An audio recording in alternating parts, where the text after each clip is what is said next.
যেই সাহাবী আমার নবীর চাচারে হত্যা করেছিল, ওই সাহাবী যখন বিশ্ব নবীর কাছে কালেমা পড়ে, নবীর সামনে দাঁড়ায় দাঁড়ায় কান্দে আর বলে, নবী গো, আমি কি জীবনে আপনার কাছে মাপ পাবো নি? কারণ আপনার কলিজার টুকরা চাচারে আমি নিজে শহীদ করছি। আমার নবী বলে, তুই কেমনে কেমনে আমার চাচারে শহীদ করছো? নবী একটা পাথর দিয়ে আপনার চাচার মাথাটা চাউলতে চেঁচার মতো চেঁচে দিছি। নবী আপনার চাচার কলিজাটা ভাইরা বাইর করছি, আপনার চাচার পুরুষ লিঙ্গটা কাটছি, আপনার চাচার পায়ের আঙ্গুলগুলো আমি কোবায়া কোবায়া ভাগা দিছি। নবী চোখ দুইটা আমি খুইসা উঠাইছি, জিহ্বাটা টাইনা পোষাইয়া কাটছি। আমার নবী চোখটা বন্ধ করে বলে, সাহাবীরা, তুই মানুষ না রে, তোর মতো নিষ্ঠুর আর হইতে পারে না।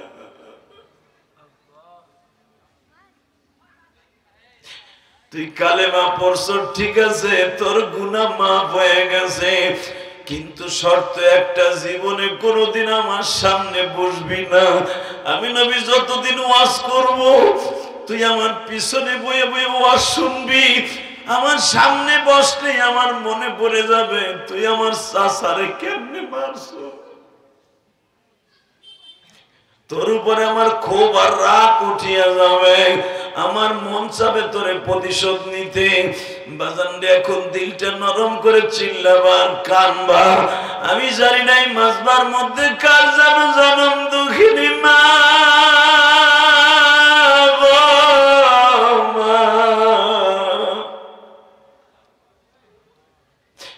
কার যেন জনম দুঃখমিয়া বাবা। বাজান রে, কয়েক সপ্তাহ আগে আমি মাহফিলে গেছিলাম যশোর ডিস্ট্রিক্টে। আহারে, একটা ছেলের কান্না আমি এখনো ভুলতে পারি না। সে আমারে বলে, হুজুর, আমি কলেজ থেকে আসিয়া দেখি আমার মা বালিশ লইয়া, প্যারালাইজড মা, আমার মা পায়খানা করে খেতা বালিশ মাখাইয়া শুয়ে আছে। হুজুর, আমি সহ্য করতে না পারিয়া আমার মারে টান দিয়া নিচে ফেলাই দিছিলাম। আমার মা একটা ছাগলের বাচ্চার মতো বাঁকা হইয়া, হুজুর, মা ছোট বাচ্চার মতো গ্যাঙ্গায়া কান্দে। বাবা, আমি প্যারালাইসিস রোগী, তুই আমার এইভাবে মারলি। হুজুর, আমি আমার মার কাছে মাফ চাইছি, আল্লাহ আমারে মাফ করছেনি। আমি জিজ্ঞাসা করলাম, তুমি তোমার মার কাছে মাফ চাইছো, মা মাফ দিছিনি? বলে, হুজুর, আমার মা আমারে মাফ দিছে। তখন আমি বললাম, তাহলে তুমি মাফ পাইছো। যদি তোমার মা তোমার মাফ না দিয়ে থাকে, দুনিয়ার এমন কোন মুক্তি নাই, ফতোয়া দিবে আল্লাহ তোমারে মাফ করছে। কলিজার যুবক ভাইরা রে আমার, দুনিয়ার সবচেয়ে বড় পীর হলো মার বাবা। যাদের মা বাবা বেঁচে আছে তাদের কাছে আমি অনুরোধ করব, প্রতিদিন মা বাবার কাছ থেকে মাপ চাইয়া লোস। পারলে বাবার কাছে মাঝে মাঝে সালাম দিয়ে মাপ চাইয়া লোস। পারলে মাঝে মাঝে মারে বুকের মধ্যে নিয়ে আদর করিস। আরে বাইরে মার মতো দরদি এই জগতে কেউ নাই রে। মুফতি আলামিন সাহেব আমারে বললেন, তার খালাতো ভাই আমার পিছনে বসা, আল্লাহ তারে মেডিসিনের ব্যবসা দান করেছেন। সে একজন দানবীর মানুষ। বাবাজান, আমি বলতে চাই, এই ভাইকে তুমি জিজ্ঞাসা করে দেখো, তার ছাত্র জীবনে 30-40 বছর আগে আমার এই ভাই এত টাকার মালিক ছিল না বাবা। যখনই মার কাছে আসতো, হয়তো মার দোয়া নিয়ে বলতো, মা আমি একটা ব্যবসা দিছি, মা তুমি দোয়া করলে আমার ব্যবসা বড় হবে। হয়তো মায়ের দোয়ায়, বাবার দোয়ায় আজকে আল্লাহ তার এত বড় বানাইছে বাবা। এই যে তোমাদের দুখুমে ইলিয়াসুর রহমান জিহাদি, আল্লাহ তার এত বড় বানাবার পিছনে বাজান আমার চাইতে বড় বড় আলেম স্টেজে বসে আছে। বক্তৃতার জগতে মোটামুটি সবাই তো চিনে বাবা। বাবাজান আল্লাহ যে সম্মানের মালিক আমারে বানাইছে, বাবা শিল্পপতিও পিছনে বয়ে বয়ে কান্দে, বড় বড় এমপি মন্ত্রীরাও সাবেক দেখা গেছে পাশে বয়ে বয়ে কান্দে। বাবা এই যে গত পরশুদিন বাবা রংপুরে একজন বিএনপির সাবেক এমপি ছিল, আমার পাশে বয়ে 2 ঘন্টা ওয়াজ শুনিয়া বাবা কানতে কানতে লাস্টে যাওয়ার সময় আমারে বলিয়া যায়, জিহাদি সাহেব আজকে নিয়ত করে আসছিলাম, ইউটিউবে দেখছি ছেলেরা এবং আমি আমার বিবি কান দিয়ে আপনার ওয়াজ শুনিয়া, বাস্তবে আপনার ওয়াজে মাঠে বসে কান্না আসে কিনা, কিন্তু আমি দেখলাম আমি আমার চোখের পানি ধরে রাখতে পারি নাই।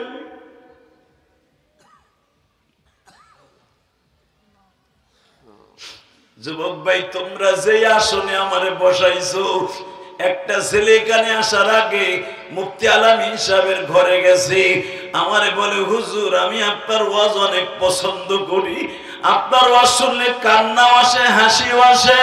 আমি মনে মনে আল্লাহর শুকরিয়া আদায় করছি, আল্লাহ প্রশংসার দাবিদার আমি না, আমার চাইতে কত বড় বড় আলেম এই রুমের মধ্যে বসে আছে। মুফতি কামাল আমার চাইতে বড় আলেম বাবা, মুফতি আলামিনও আমার চাইতে বড় আলেম। তাদের সামনে যখন ওই ছেলেটা আমার প্রশংসা করতেছে, আমি নিজের ছোট মনে করি আর বলি, ইলিয়াস রে তুই কিসের বাহাদুরি দেখাস? ইলিয়াস তুই ছিলি একটা নর্দমার কি, তুই ইলিয়াস ছিলি গোপালগঞ্জ অত পাড়ায় একটা খেটে খাওয়া বাবার সন্তান, 12 বছর বয়সে মা হারাইয়া তোর লেখাপড়া কোনো নিশ্চিত ছিল না, আমার নিশ্চিত হয়ে গেছিল।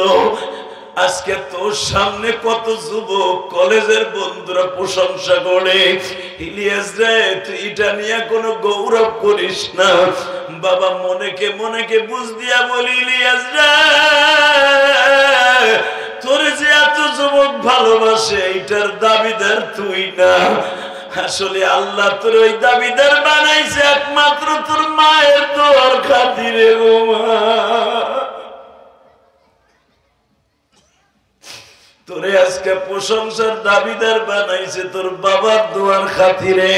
ও কলিজার টুকরা যুবক ভাইরা আমার, দোহারের নবাবগঞ্জের যুবক ভাইরা, আমি তো মা হারাইয়া সারাটা জীবন কার কাছ থেকে দোয়া নিব?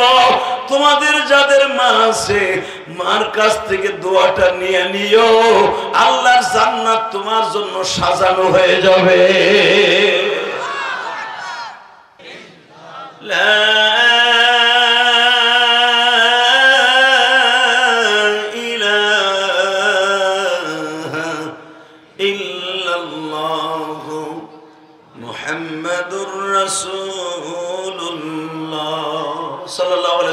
কলমের জন্য একটা ধাক্কা হবে।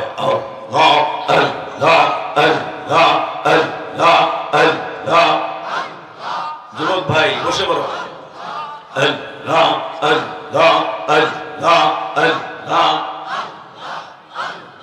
হয় না হয় না জোরে। আল্লাহ আল্লাহ আল্লাহ আল্লাহ আল্লাহ আল্লাহ।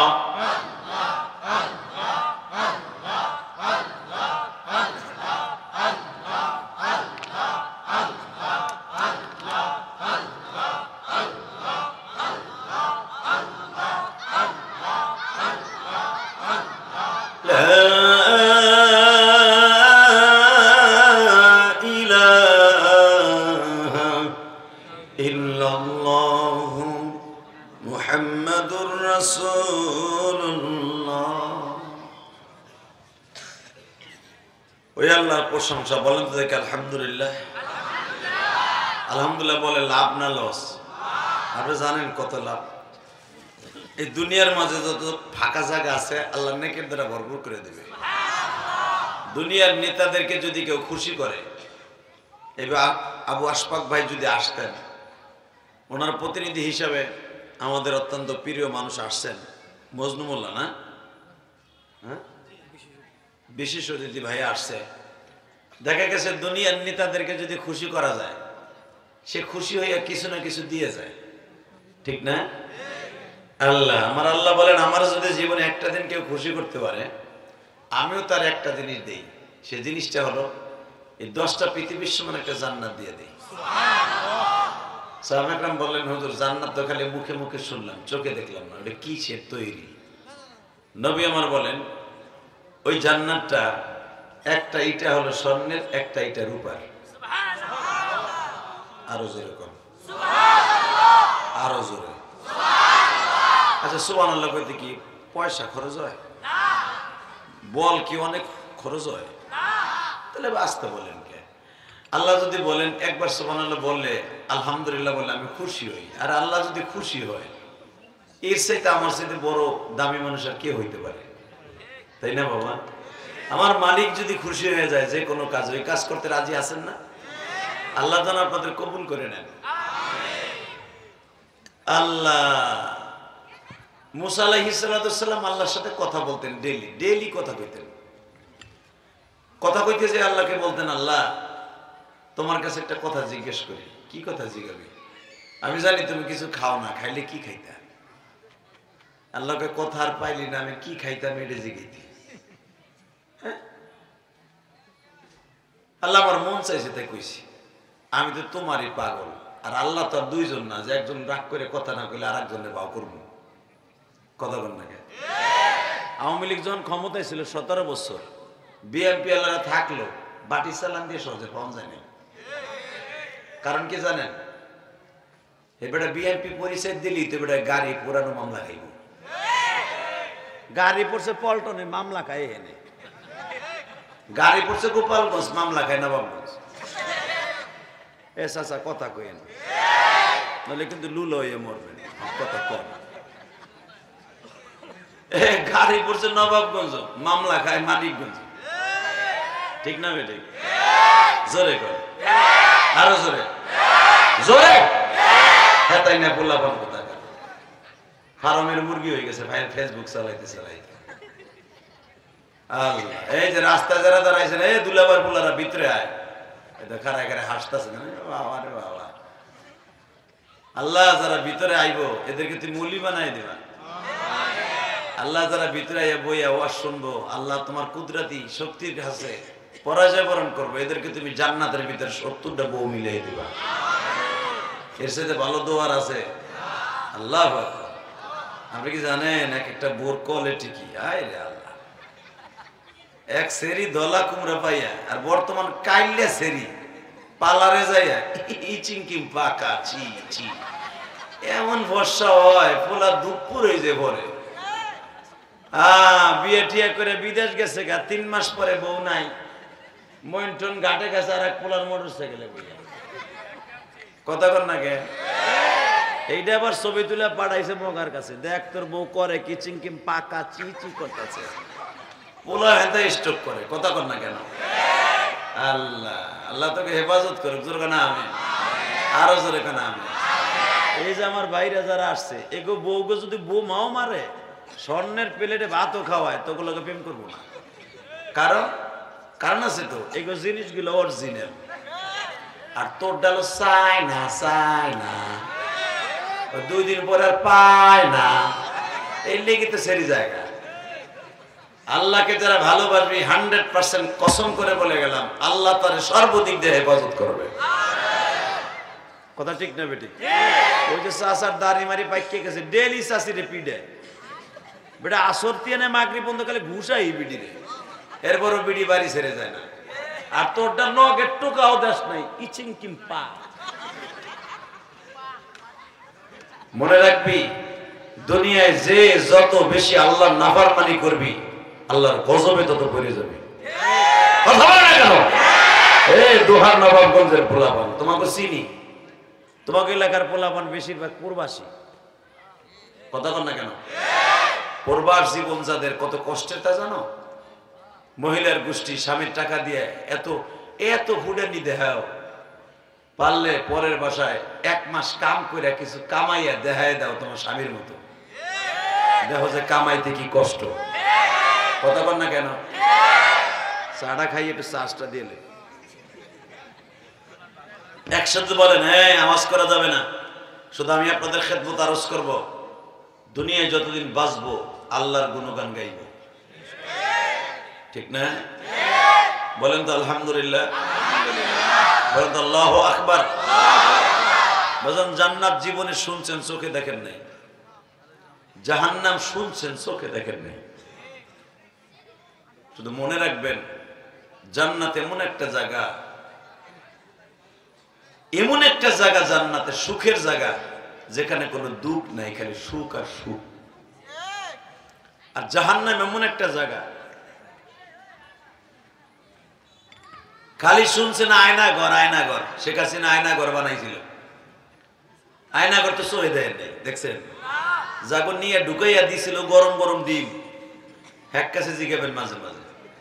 আলেমুল আমার কষ্টের কথা যখন শুনি, তখন অজরে চোখের পানি পড়ে যে এইরকম অত্যাচার করছে। গজবকে আল্লাহ এমনি এমনি ফেলাইছে, কথা কন না কেন? যখন মানুষের চোখের পানির বেশি পড়িয়ে যায়, তখন মওলা সহ্য করতে পারে না। আল্লাহ আপনি আমাদের মাফ করে দেন আল্লাহ। আগে যখন নবাবগঞ্জে আসতাম, এই রোড দিয়া দোহার নবাবগঞ্জ দিয়ে যাইতাম, গাড়ির চাকার আওয়াজ দ্যাপ দ্যাপ আওয়াজ করতো। এখন গাড়ি চলে সেরাত সেরাত করে। পদ্মা সেতু যখন যাইতাম গোপালগঞ্জ, কত কষ্ট হইতো। সব উন্নত হয়েছে, সব হয়েছে, ঋণ করে হোক যেমনি হোক করছে। কিন্তু মনে রাখবেন, গজব কি লেগে পড়লো? একমাত্র গরিবের চোখের পানি আর আলেমুল আমার চোখের পানি। কথা বলেন না কেন? জুলুম যখন বেশি হয়ে যাবে, মওলার খুশি সহ্য করতে পারে না। একজন নিরপরাধ মানুষকে যখন জেল খাটায়, রব্বে কারিমের কলিজা আগুন লেগে যায়। যখন পৃথিবীতে নিরপরাধ ভাবে জেল খাটাইছে নবীদেরকে, কথা কন না কেন? মুসা আলাইহিস সালাম কোন অন্যায় করছিল? কোন অন্যায় করে নাই। বেচারার বিরুদ্ধে মামলা দিল ফেরাউনের আদালতে। এই বোরকাটা খোলো, দিয়ে এই পর্দাটা খোলো, পোলাপনের বেশে কথা কয়। এখনো শীত পরে না, এটা খোলো, আমি দেখতে পারতাছি না, এটা খোলো, এটা উঠাও, উঠা উঠা উঠা উঠে ওই বোরকার ভিতরে বয়ে গুর্দা গুর্দি করতেছি, ওটা উঠা, পুরা উঠা, একবার উঠে পেলেন, একবার উঠে পেলেন, ওই সামিয়ানার উপরে উঠে তুই দেন বাস করে, একবার উঠে পেলেন। আলহামদুলিল্লাহ বলেন, এবার আর কথা কইব না, আলহামদুলিল্লাহ। এইটা উঠেন, দেন এনে কথা বন্ধ করার সিস্টেম কেমনি আছে, এই দেন এখন আর একটা আওয়াজ হইব না। ওই দাও না, ডিজিটাল আছে তো, এটার বাপে বিদেশ থাকে। আল্লাহ বলেন তো আল্লাহু আকবার। একসাথে বলতে হবে। নবী মুসা আলাইহিস সালাম কোন অপরাধ করছিলেন? মামুনুল হক অপরাধ করছে? খালেদ সাহেবুল আইবি, সাখাওয়াত হোসেন রাজি অপরাধ করছিলেন? আরে মিয়া, আপনি মনে মনে ভাবতে পারেন আলেম ওলামা আকাম না করলে জেলখানায় ধরে নিছে না। যদি এই কথা বলেন, নবীরা কষ্ট পাবে। মুসা আলাইহিস সালামের কোনো অপরাধ ছিল না, ছিল? মুসা পয়গম্বর সকালবেলা ঘুমাইতে উঠছে, ওইটা শুনে মুসা আরে ফেরাউনের আদালত উঠাইব কে? এই মহিলাটার সাথে আকাম কইরা এর পেটের মধ্যে বাচ্চা ঢুকাইছে। নাউজুবিল্লাহ, বাইতে যে কই বসন্দে আল্লাহর পয়গম্বর তার বড় ভাই হারুনকে নিয়ে বৈঠকখানায় বসলেন। বৈঠকখানায় বসে হারুন নবীকে জিজ্ঞেস করে, বড় ভাইজান বলেন তো, আমি কি ওই মহিলার সাথে কোনো অবৈধ কাজ করতে পারি? নবী হারুন বলে, ভাই রে, আল্লাহ কোন দুশ্চরিত্রের মানুষকে নবুয়তি দেয় না। কথা বলেন না কেন? দুনিয়ার কোন পাগল ছাগলকে আল্লাহ নবুয়তি দেয় না।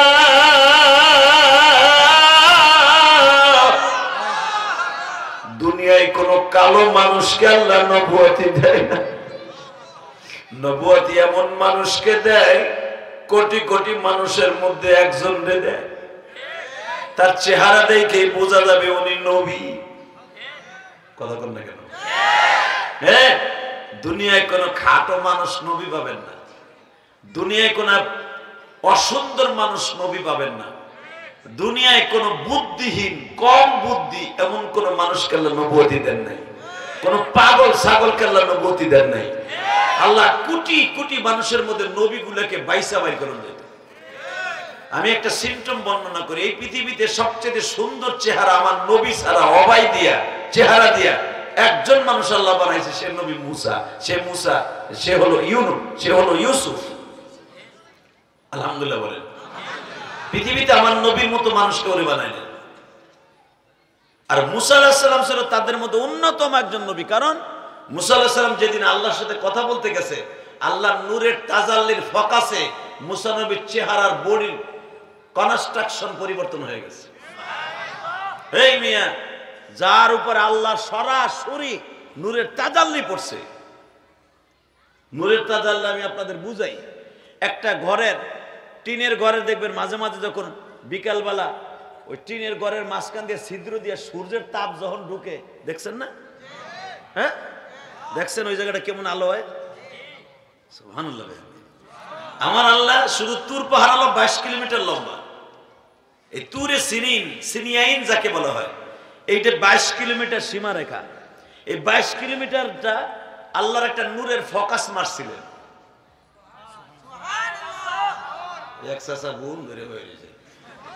মুখটা খোলেই নাই বেড়ায়, নিয়ত করছে খুলবো না, যত সময় হয় হোক ব্যথা আমার কি। নবীদের কথা শুনে সুবহানাল্লাহ কবেন, নবীদের গাড়িতে জান্নাতে যাবেন। আল্লাহর পয়গম্বর মুসা যতটুকু জায়গায় তুরে ছিলেন, এই জায়গাটা আল্লাহ নূরের তাজাল্লি মারছে। ওই টিনের ছিদ্র দিয়ে যেমনি আলো যায়, এরকম আল্লাহ পাক গরুর নাকে যতটুকু ছিদ্র, এতটুকু ছিদ্র দিয়ে আমার আল্লাহ নূরের আল্লাহর চেহারাটা একটু উঠাইছিলেন। এবং আল্লাহ বলে দিছে আমার তাজাল্লিটা ওই টিনের ছিদ্র দিয়ে যতটুকু ঢুকে অতটুকু জায়গা, অর্থাৎ 22 কিলোমিটার ভিতরে আবদ্ধ থাকবি, বাহিরে যাবি না। কারণ বাহিরে গেলে যদি বাংলাদেশ আল্লাহ নূরের তাজাল্লি পড়তো, বাংলাদেশ পুরা চূর্ণ হয়ে যেত। ওই জায়গাটুকুর মধ্যে আল্লাহ নূরের সীমারেখা ছিল। কিয়ামত পর্যন্ত ওই পাহাড়ের চেহারা অন্যরকম থাকবে। এবং মুসা আলাইহিস সালামের চেহারা আল্লাহর সাথে নূরের তাজাল্লি পড়ার পরে এমন হয়ে গেল যে মুসা আলাইহিস সালাম তসবির দানার মতো রাতের অন্ধকারে জ্বলতো। সেই মুসারে নিয়ে একটা বদনাম উঠাই দিল, এই অবৈধ এই মহিলার সাথে বাচ্চা, এইটা মুসা আলাইহিস সালামের অবৈধ বাচ্চা। তো ভাই হারুন যখন শুনলেন আল্লাহর পয়গম্বর মুসা আলাইহিস সালামের বড় ভাই হারুন আলাইহিস সালাম, হারুন আলাইহিস সালাম বলতেছে, ভাই রে, আমার জানা মতে তুই জীবনে কোনোদিন অন্যায় করস নাই, জীবনে অন্যায় করস নাই। হ্যাঁ, তোর চরিত্রের গ্যারান্টি আল্লাহ নিজে দিছে। কারণ তোর ঘরে যে বিবি আছে, সাবুরা নাম, শুআইব আলাইহিস সালামের মেয়ে। তুই যখন ওই মেয়েটাকে বিবাহ করো, শুআইব আলাইহিস সালামের মেয়ে, তোর চরিত্রের গ্যারান্টি আল্লাহ নিজে দান করছে। আল্লাহু আকবার বলতে পারলেন? যে ঘটনা আল্লাহ সূরা কোরআন শরীফের বিভিন্ন সূরার মধ্যে, সূরা তুরের মধ্যে, কসাসের মধ্যে, আম্বিয়ার মধ্যে আল্লাহ এইভাবে বর্ণনা করেন। মুসা আলাইহিস সালাম যখন ফিরাউনের সাথে গ্যাঞ্জাম লাগাইয়া চলে গেলেন মাদানে যাইবার সময় বেচারা ক্লান্ত হয়ে একটা গাছের নিচে বসছে। মারহাবা বলেন। তো মুসা আলাইহিস সালামের হাতের মধ্যে একটা লাঠি থাকতেন সবসময়। লাঠি নিয়েও কিন্তু সুন্নাত, লাঠি নিয়ে কি দুনিয়া সব নবীরা লাঠি ইউজ করছে। আমরা লাঠি ধরি কোন সময় জানেন? যখন গিরায় জোর থাকে না, সোহে বল থাকে না, গিরার মধ্যে খালি ব্রেক মারে তখন লাঠি ধরে।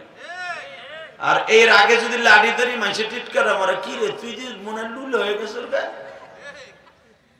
হালাকে লাঠি কিন্তু ব্রেক করার জন্য না, লাঠি হলো সুন্নাতের জন্য ব্যবহার করা। হঠাৎ করে বনের ভিতর দিয়ে হাঁটতেছেন, সাপ আপনার সামনে মারবেন কি দিয়া? ঠ্যাং দিয়া।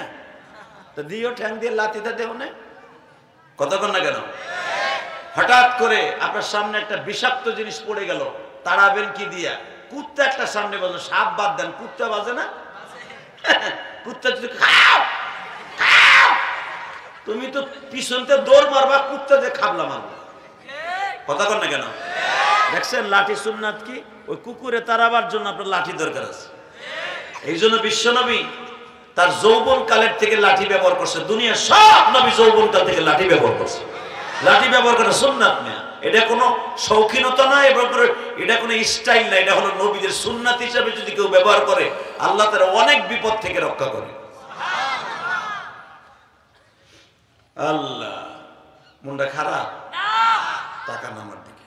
মুসা পয়গম্বর লাঠি নিয়ে আস্তে করে লাঠিটার পাশে থুইয়া আল্লাহর পয়গম্বর হাতটার এইভাবে দিয়ে, এদিকে তাকান, এইভাবে মাথার নিচে দিয়া গাছের নিচে বইয়া গাছের ডাল দেখতেছে, প্রত্যেকটা ডালে আল্লাহর জিকির করে। এইভাবে হাতটারে বালিশ বানায় আল্লাহর পয়গম্বর একবারে চিত হইয়া শুইয়া আসমান দেখতেছে আর গাছের পাতাগুলোর জিকির শুনতেছে। আল্লাহর পয়গম্বর মুসাও জিকির করতেছে।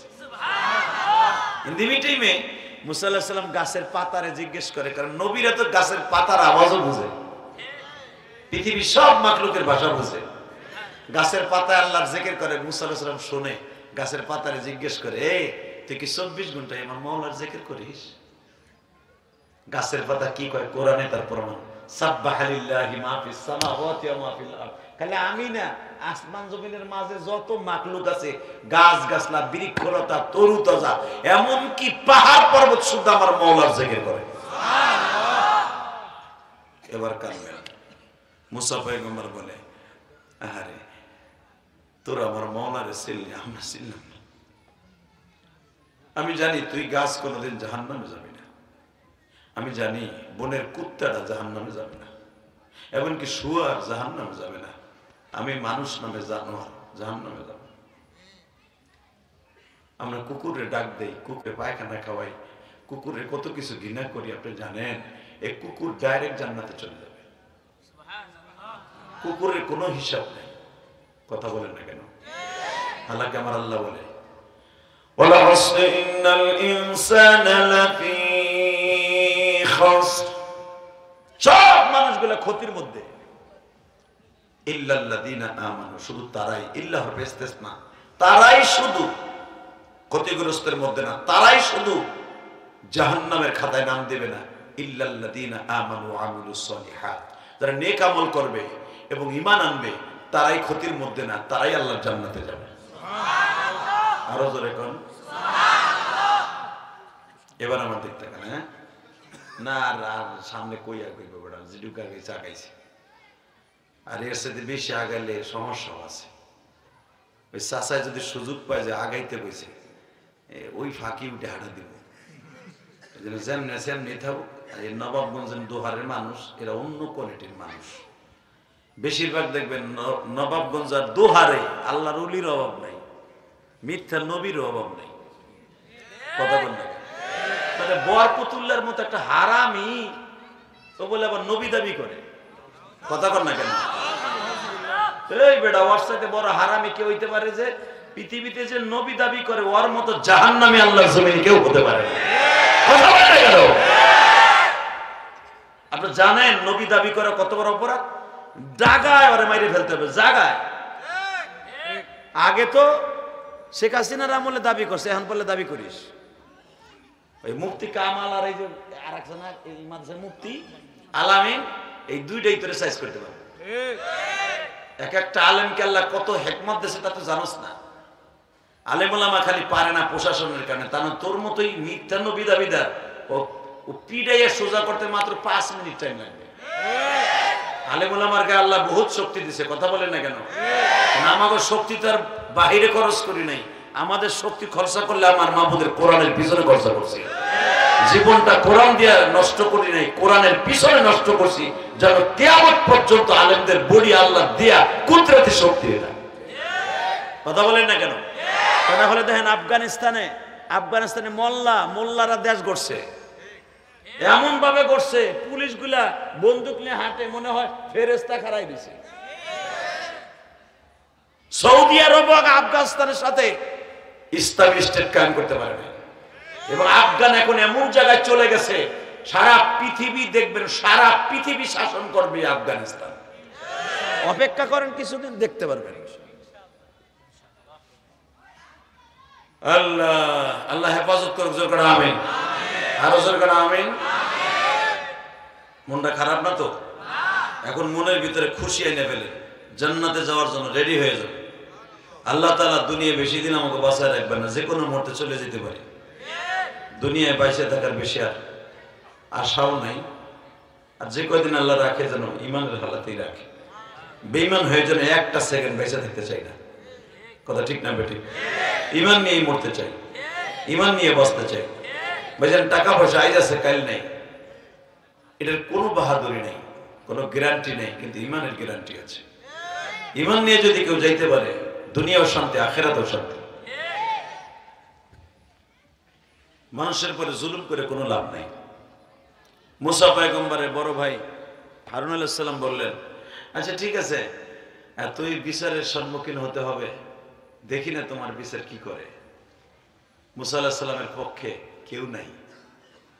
কে আছেন? জোরে কর না, আরো জোরে।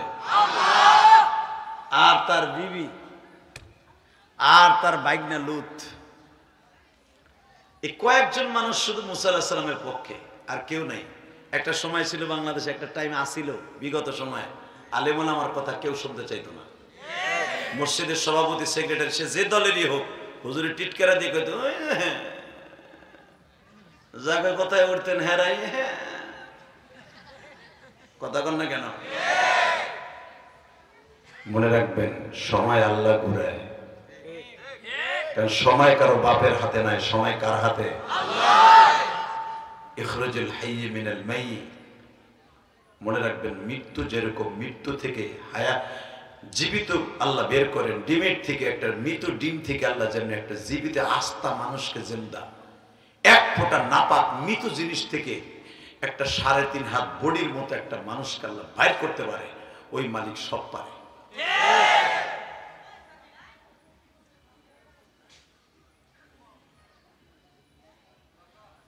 আল্লাহর পয়গম্বর মুসা ফেরাউনের আদালতে হাজির হবে। বিচারক ফেরাউন, বিচারক কারণ, কত বড় বড় জালিম গুলা বিচার করবে মুসারে। কি লেগে বিচার করবে শুনলে আপনি আশ্চর্য হয়ে যাবেন। যে কারণ তার বিরুদ্ধে ফেরাউনের আদালতে মামলা দিছে, এই কারণ হলো মুসা আলাইহিস সালামের বোন জামাই, আপন বোন জামাই। কারণের ইতিহাস জানেন না তো? তাফসীরে দেখবেন, আপন বোন জামাই মুসা আলাইহিস সালামের। আপন বোন জামাই কেমনে? নিজের বোনটারে আদর করে কারণের কাছে বিয়ে দিছে। তো কারণ বলতেছে, ভাইজান আপনি তো আপনার ছোট বোন জামাই, আমার একটা এমন কিছু দেন যেন আমি একটু বড় লোক হয়ে যেতে পারি। মুসা আলাইহিস সালামের হাতে একটা মুজিজা ছিলেন, আলহামদুলিল্লাহ বলেন। মুসা পয়গম্বরের হাতে একটা মুজিজা ছিলেন, কুদরতি একটা মুজিজা। এইটাই বদমাশ চুরি করে নিয়ে যায়। চুরি করে নিয়ে যাওয়ার কারণে আল্লাহু আকবার, মুসা আলাইহিস সালামের হাতে যেই জিনিসটা ছিলেন, যেই পাথরটা ছিলেন, এই পাথর কোন পাথরের সাথে লাগলে সেটা স্বর্ণ হয়ে যেত। এটা নবীদের মুজিজা। যেরকম আমার নবী হাত দিয়ে ধরতেন, পাথর হয়ে যেত স্বর্ণ। আমার নবী হাত দিয়ে ধরতেন, 1 গ্লাস পানি হয়ে যেত 70 গ্লাস পানি। সুবহানাল্লাহ, খেতার নিচে যে কইও। কারণ আগের বক্তায় যে রায়হান একটা আয়াত পড়ছে না, ও তাফসীর করার সুযোগ পায় নাই। আয়াতটা আমি পড়তেছি, আপনি আওয়াজ দিয়েন, তাহলে বোঝা যাবে আমার নবীর পক্ষে একটা ভোট দিছেন। ওয়ামা আরসালনাকা ইল্লা রাহমাতাল লিল আলামিন।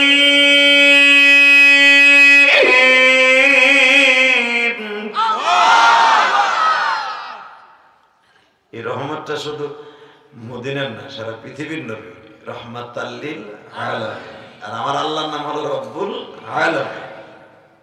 দুই আলামিনের মধ্যে পার্থক্য হলো, উনি হলো জগৎ সংসারের মালিক, আর উনি হলো রহমতের মালিক। আরো জোরে কর। ধরতেন 1 গ্লাস পানি, খাওয়াই দিতেন 70 জনকে।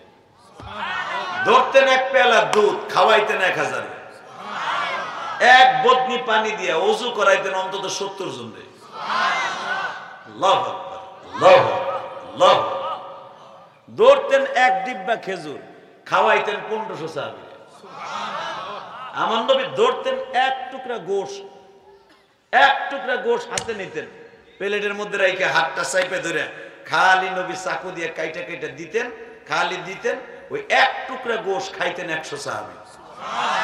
এটা হলো আমার নবী। এই দেখবেন দাওয়াত ও তাবলীগের কাজ যারা করে, আলহামদুলিল্লাহ বলেন, দাওয়াত ও তাবলীগের কাজ যারা করে দেখবেন এদের তরকারির মধ্যে এত এত ঘেরান কার, এত স্বাদ কার।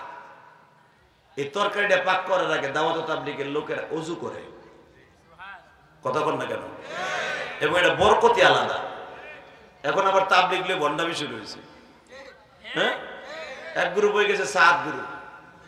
এগুলো এমন কঠিন কঠিন একটা হয়ে গেছে। এখন এই 7 গ্রুপে আমরা বানাইছি সাদিয়ানি। সাদিয়ানি আর কাদিয়ানি মোটামুটি পাশাপাশি ভাইরা ভাই হয়ে গেছে। কারণ কাদিয়ানি যে মামাকে দেখলো মাথার মধ্যে গেরা ভেন্ডলে কুত্তা কামড়ায়, আবার এই সাদিয়ানি গুলো যখন আমাকে দেখে ওকে ভিতরে পাগলা কুত্তা কামড়ায়। কথা বল না কেন? হালাকি এরা জানে না যে দাওয়াত ও তাবলীগের কাজ প্রথম শিখেছে উলামা একরাম। হ্যাঁ, এটা আলেমদের কাজ, এটা দুনিয়ার কোনো ক্যাডার আর সন্ত্রাসীর কাজ না। এই কাজটা আলেমরা শিখাইছে, আলেমের হাতে থাকলেই ভালো হবে। আলহামদুলিল্লাহ বর্তমান যারা সমন্বয়ক আছেন, সরকার ক্ষমতায়, ওনাদেরকে ধন্যবাদ জানাই। এবার মনে হয় ইজতেমা একটাই হবে, আর একটার পর্বেই আমরা। কথা বল না কেন? কারণ দ্বিতীয়টার পর্বে কেন আমরা না? কারণ দ্বিতীয়টা দেখা গেছে মোনাজাতের দিন লেডিসও দেখা যায়। মোনাজাতে কিন্তু মাঠের মধ্যে মহিলাও দেখা যায় কিছু কিছু কিছু কি কয়েক হাজার মহিলা ঢুকে মোনাজাত করে। ওকে জায়গা তো খালি। কারণ আমরা আমাকে পর্ব যখন হয়েছে বিগত বছর দেখছি এক একজনে বাথরুম, আমরা 100 জনে পাইছে একটা বাথরুম। আর অগ যখন 3 দিন শুরু হয়েছে ওরা একজনে পাইছে 10টা বাথরুম। কথা বল না কেন? এই জন্য ওটা আমাকে দরকার নেই, আমাকে একটাই হোক ইজতেমা ইনশাআল্লাহ। আমরা এটা চাই। আল্লাহ আমাদের সবাইকে কবুল করেন। শুধু আমার দিকে দেখেন। আল্লাহর পয়গম্বর মুসা আর ঘরের তে বের হইছে, আমার বিরুদ্ধে মামলা হইব, দেই না মামলা কি হয়। কারণ বোন জামাই ঠিক মুসা আলাইহিস সালামের এই বরকতি পাথরটা নিয়ে আর একটা পাথরের সাথে রাখলেই স্বর্ণ হয়ে যেত। এই বদমাইশ সম্পর্কে কোরআনে আল্লাহ বলেন এত ধনী হয়ে গেল যে কারণের গুদাম ঘর, স্বর্ণের ঘর, অর্থাৎ স্বর্ণ যেখানে রাখতো, এই স্বর্ণের ঘরের টাকা যেই ঘরে রাখতো বাইতুল মাল, এই বাইতুল মালের তালার চাবি বইতে উট লাগতো।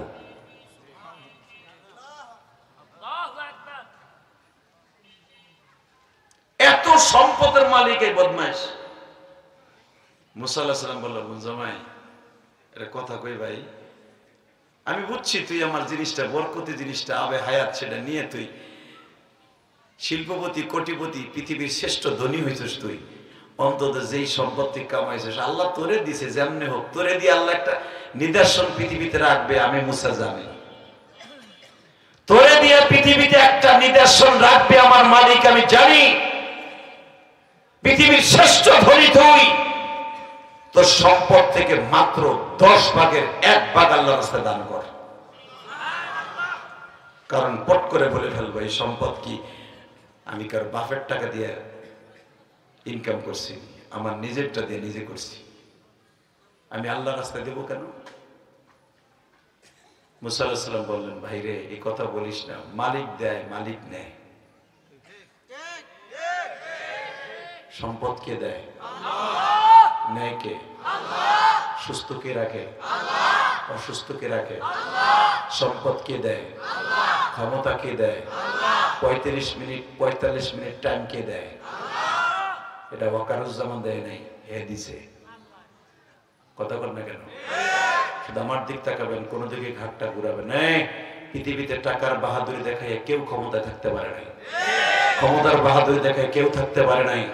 আপনাকে দুইটা পাও ধরে বলে দিয়ে যাই, মিশরের একটা ঘটনা আপনার জীবনকে পরিবর্তন করে দেবে, মুসা নবীর সাথে মিলিয়ে দেয়। মিশরে মুসা আলাইহিস সালামের রাজত্ব ছিলেন। এই ফেরাউনের দেশে আল্লাহর এক বান্দা আব্দুল্লাহ, আল্লাহর এক বান্দা আব্দুল্লাহ ভিক্ষা করে খাইতো, রাস্তায় রাস্তায় ভিক্ষা করতো। কোটিপতি শিল্পপতি লাখপতি, টাকার গরমে দোহারের মানুষকে মানুষ মনে করো না। মনে রাখবা যারাই টাকার গরম দেখাইছে ওরা টাকা সারা দুনিয়া থেকে বিদায় নিছে। ওদের কাফনের কাপড় আর একজন কিনা দিছে মিয়া। এটা আমার আল্লাহর বিচার। তো এই গরিব মানুষটা আব্দুল্লাহ ভিক্ষা করে করে খাইতো। হঠাৎ করে এক বেটায় বিশাল বড় শিল্পপতি কোটিপতি নতুন বিয়ে করছে, বিয়ে করে বউলি আরামে খাইতেছে। ইন্দি মিটাইমে আল্লাহর এক বান্দা সামনে যেয়ে বলে, ভাই আমার অত্যন্ত ক্ষুধা লেগেছে, তুমি খাইতেছো, আমার এক পেয়ালা খাবার দিবা। কথাটা বলতে দেরি আছে, নতুন বলে বয়ে রয়েছে। লোকটা একটা দৌড় দিয়ে যাইয়ে এমন জোরে একটা থাপ্পড় দিয়ে ওয়ালের সাথে মাথাটা চাইপে ধরছে, ওয়ালের সাথে চাইপে ধরে কানটাও বেঁকা হয়ে যায়, থুপ বাড়াও কাইটা ফাইটা, কপালটা ফাইটা, রক্তগুলো ঝর্ণার মতো ঝরতেছে। আল্লাহর কুতুব লেখে বাজার, এই কপালটা ফেটে যখন রক্ত ঝরে, রক্তের ফোঁটাটা ডাইন হাতের তালুতে নিয়ে বলে, মালিক তুমি তো সবই জানো, খাবার তুমি আমার দাও নাই, তারে দিছ।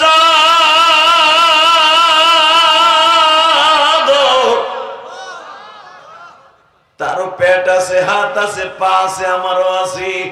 তারে শিল্পপতি বানাইলা আর আমারে ভিক্ষুক বানাইলা, দুঃখ নাই। কিন্তু সে আমারে মাইরা রক্তাক্ত করলো, অধিকারটা কে দিছে? আল্লাহ তোমার কাছে বিচার দিয়ে গেল। মনে রাখো বাবা, দুনিয়ার সব আমার আল্লাহ সহ্য করে, কোন গরিবের চোখের পানি সহ্য করে না। যখনই চোখের পানি ফেলাইয়া বরদোয়া দিয়ে গেছে, মালিক বিচার তোমার কাছে দিলাম, তুমি দেখে রাখো। বাজান যে আল্লাহর এই বান্দা বেশি দিন লাগে নাই, যেই ব্যবসা সে করত, ব্যবসা উল্টা চলা শুরু হয়ে গেল। 1 মাস 2 মাস 6 মাস পরে লোকটা ব্যাংকের ঋণ হয়ে গেল।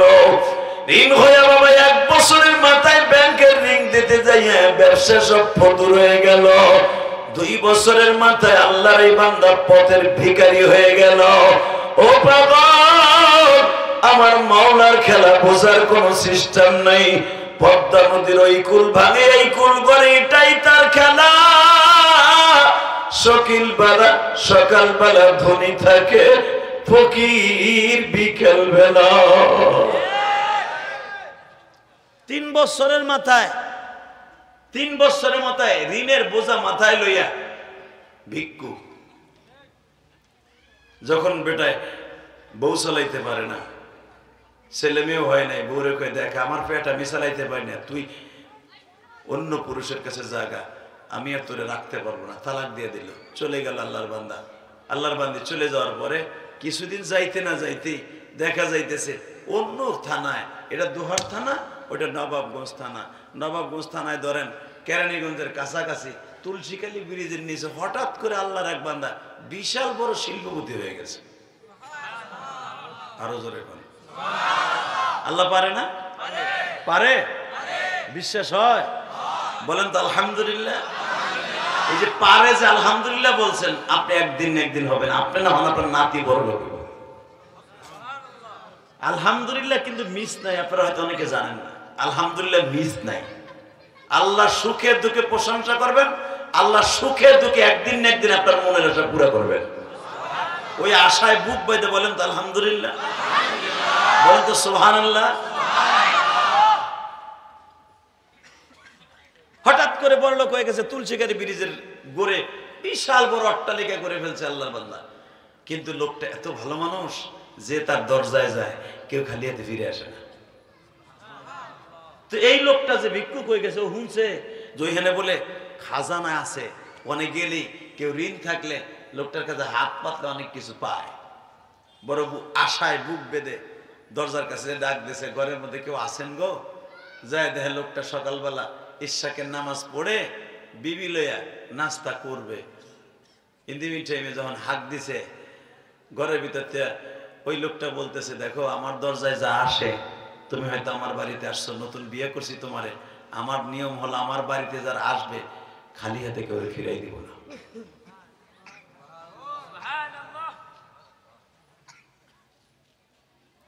নতুন বিবি বলতেছে, তাহলে আমি বোরকা পরে দিয়াই না, তুমি বসো আমি যাই। আলহামদুলিল্লাহ বলেন, আল্লাহু আকবার। এখন দিলটা নরম করবেন, আমার আল্লাহ পারে না এমন কোন জিনিস নেই, ঠিক না বেটি? গত বছর এই দিনেও ওয়াজ করতে গেলে বুক দূর দূর করতো, কি কমু আর দাম করে এক নেতাই করবো, কি কইলেন? ঠিক না বেটি? পারে কে? উনি আছে না? হ্যাঁ,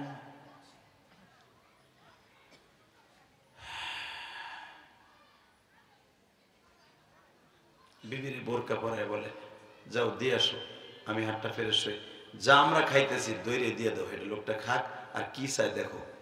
ভাই আপনি কি চান? কেবল মুখটা ঘুরাইছে, ঘুরাইতে দেরি আছে, খাবারের প্লেটটা একটা দৌড় দিয়ে না স্বামীর সামনে রাইখে কয় তোমার পাও দুটো ধরছি, এই লোকটার আমি খাবার দিতে পারব না, কিন্তু তোমার কাছে দুটো অনুরোধ করি, এই লোকটারে খালি হাতে ফিরাই দিও না। তোমার হাতে তো এখানে যে আসে তারে তুমি হাজার হাজার টাকা উপহার দাও, আমি মোহরনা চাই না, তুমি যে আমার মোহরনা বাঁধছিলে 1 লাখ টাকা, এটা শুদ্ধ তারে দিয়ে দাও। জোরে জোরে জোরে জোরে জোরে জোরে। কিরে বউ তুই মোহরনা দিয়ে দিতে চাস, এই লোকটা না দেখে তো পারবো না, ঘটনা কি? বেজানরে বলে ঠিক আছে তুমি বসো আমি যাই। খাবারের প্লেটটা নিয়ে যখন গেছি, ওই বাড়িওয়ালাও তারে ভিক্ষা দিতে পারে নাই। খাবারের প্লেটটা রিটা না নিয়ে বলে বিবি না, আমিও পারলাম না ওই লোকটারে ভিক্ষা দিতে। বিবি বলে তুমি কেন পারলা না? স্বামী বলে তুমি কেন পারলা না বলো। আমি কেন পারলাম না এটা বলা যাবে না। বিবি বলতেছে আগে আপনি বলেন কেন আপনি পারলেন না? কেন পারলাম না জানো? তুলিজুল লাইলা ফিন নাহারি ওয়া তুলিজুন নাহারা ফিল লাইল, কুলিল্লাহুম্মা মালিকাল মুলক ওয়া তুইজ্জু মান তাশা ওয়া তুযিল্লু মান তাশা বিয়াদিকাল খায়র ইন্নাকা আলা কুল্লি শাইইন কাদির। বিবি আমার মালিক কি পারে না?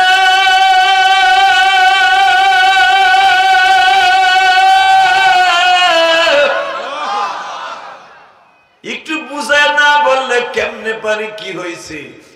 যেই লোকটারে ভিক্ষা দিতে আমি গেছিলাম, আমি একদিন তার দরজায় গেছিলাম, ঠিক এমন একটা টাইমে তার বিবি নিয়ে এসে খাবার প্লেট নিয়ে বসেছিল। আমার সে মারছিল, দেখ রে বিবি আমার এই কানের নিচে এখনো পর্যন্ত কালো একটা জটের মতো দেখা যায়, এটা হলো ওই লোকটার হাতের মায়ের। বিবি কান্দে আর কয় যারা নিয়ে নাস্তা করতে ছিল ওই বিবিটাই হলাম আমি। ঘটনা কি হইল একটু বুঝাইয়া বল দে বিবি। যদি ওই ভিক্ষুকটা তুমি হয়ে থাকো গো, আমি একটা তাবলি গলার মাইয়া, ওই লোকটা ছিল জালিম আমি জানি। যদি তুমি ওই ভিক্ষুকটা হয়ে থাকো, সকালবেলা আমার বিবাহ করার পরে স্বামী স্ত্রী এক জায়গায় বসে নাস্তা করতেছিলাম, সে আমারে কখনো পর্দায় রাখতে চায় নাই, কিন্তু আমি পর্দায় থাকার জন্য 100 আল্লাহর শুকর আদায় করতাম। আমি ওই জালিমকে নিয়ে খাওন দিতেছিলাম। তুমি যখন গেছো, তোমারে যে মারছে আমি সুখী ছিলাম না। আমি ওনাকে বারবার বলছিলাম এই জুলুমের বিচার আল্লাহ করবে। এই যে তোমারে মারার পরের থেকে তার ব্যবসায় লস হওয়া শুরু হইল, লসে লসে 3 বছর যাইতে না যাইতেই পথের ফকির হয়ে আমার তালাক দিতে বাধ্য হইল। হঠাৎ করে আল্লাহ পাক তোমারে এখানে বড় লোক বানায় ফেলেছে। এলাকার মানুষ তাবলীগের সাথীরা তোমার প্রস্তাব দিয়ে বলছে একটা বিবাহিতা মেয়ে আছে, নবী তার জীবনের প্রথম বিয়ে করছে একটা বিবাহিতা মেয়ে। আল্লাহু আকবার বলেন। আমার নবীর জীবনে 25 বছর বয়সে পৃথিবীর শ্রেষ্ঠ সুন্দর, পৃথিবীর শ্রেষ্ঠ চরিত্রবান, পৃথিবীর শ্রেষ্ঠ বংশধর, পৃথিবীর শ্রেষ্ঠ নামওয়ালা, পৃথিবীর শ্রেষ্ঠ সুন্দর, পৃথিবীর শ্রেষ্ঠ মানুষ জীবনের প্রথম বিয়ে করছে একটা বিবাহিতা মেয়ে। আজকে আমার সেই নবীরে বলে নবীর চরিত্র খারাপ। ভারতে এক পুরোহিত আমার নবীরে বলে 11টা বিয়ে করছে, চরিত্রের সমস্যা আছে। হিন্দুদের কোন দেবতা নিয়ে আমরা আজ পর্যন্ত কোনো ব্যঙ্গ করি নাই। কথা বলে না কেন? তোমাদের যে মা কালী তার স্বামী গণেশ ওর মাথা কেন কাটছে? ওর পর কি ছিল ছাগলের সাথে। নাউজুবিল্লাহ আসতে কইলে লুল হয়ে মরবা। এই গণেশটা ছাগলের ঘরেতে যাইতে ধরে পাড়ায় ধরে এরপরে বউতে জবাই দিছে যে তুই মানুষ থেকে ছাগলের সাথে অবৈধ কাজ। তারে তোমরা পূজা করো, আমরা আজও পর্যন্ত বলি নাই, এটা তোমাদেরই ধর্মের বই লেখা। কথা বলি না কেন? তোমাদের রাধা কৃষ্ণ সারাটা জীবন আপন মামিরে লইয়া বনে বনে বাঁশি বাজাইছে, কোনদিন বিয়ে করে নাই রাধা কৃষ্ণ। তারা সে দুইজন হলো তোমাদের দেবতা, কোনদিন বলি নেই। হ্যাঁ, আমার নবীর কলিজা আঘাত করেছো, এখন উলামা একরাম বলতেছে বলবে তোমাদের পূজা মণ্ডপগুলো পবিত্র করতে বেশ্যাখানার মাটি লাগে, এটা তো তোমরাও জানো আমরাও জানি। কথা বলে না কেন? আজও পর্যন্ত বলি নেই। আমার নবীর চরিত্র নিয়ে কথা বলো, হ্যাঁ, যার চরিত্র আসমানের চাইতে সুন্দর, জান্নাতের চাইতে সুন্দর, যার চরিত্র পৃথিবীর শ্রেষ্ঠ সুন্দর। লাকাদ কানা লাকুম ফি রাসূলিল্লাহি উসওয়াতুন হাসানাহ ওয়া ইন্নাকা লাআলা খুলুকিন আযীম। যার চরিত্রের সাথে পৃথিবীর কোন নেতার চরিত্র মিলবে না। আজকে পরহিত ভারতের আমার নবীর চরিত্র নিয়ে কথা কস, পারলে বাংলাদেশ আইয়া দেখ, তোর জায়গায় খুঁজে ফেলাবো, তোর জায়গায় খুঁজে ফেলাবো। তোর এমন করে ভাত পাইতে বাসায় রাখতে পারে। হ্যাঁ, যদি পরহিতের বিচার না হয়, বাংলাদেশের মুসলমান বাংলাদেশ থেকে দরকার হয় ভারতে যাবে লং মাস করে। কে কে রাজি আছো? আল্লাহ একটু হাত তুলে ফেলাও। তাকবীর, নারায়ে তাকবীর। বিশ্বনবীর অপমান, শহীদে নারে মুসলমান। অ্যাকশন, অ্যাকশন, মুসলমানের অ্যাকশন। আমরা সবাই রসুল সেনা, ভয় করি না বুলেট বোমা। এক এক অ্যাকশন, জিহাদি সাহেবের অ্যাকশন, নবাবগঞ্জের অ্যাকশন, দোহারের অ্যাকশন। নারায়ে তাকবীর।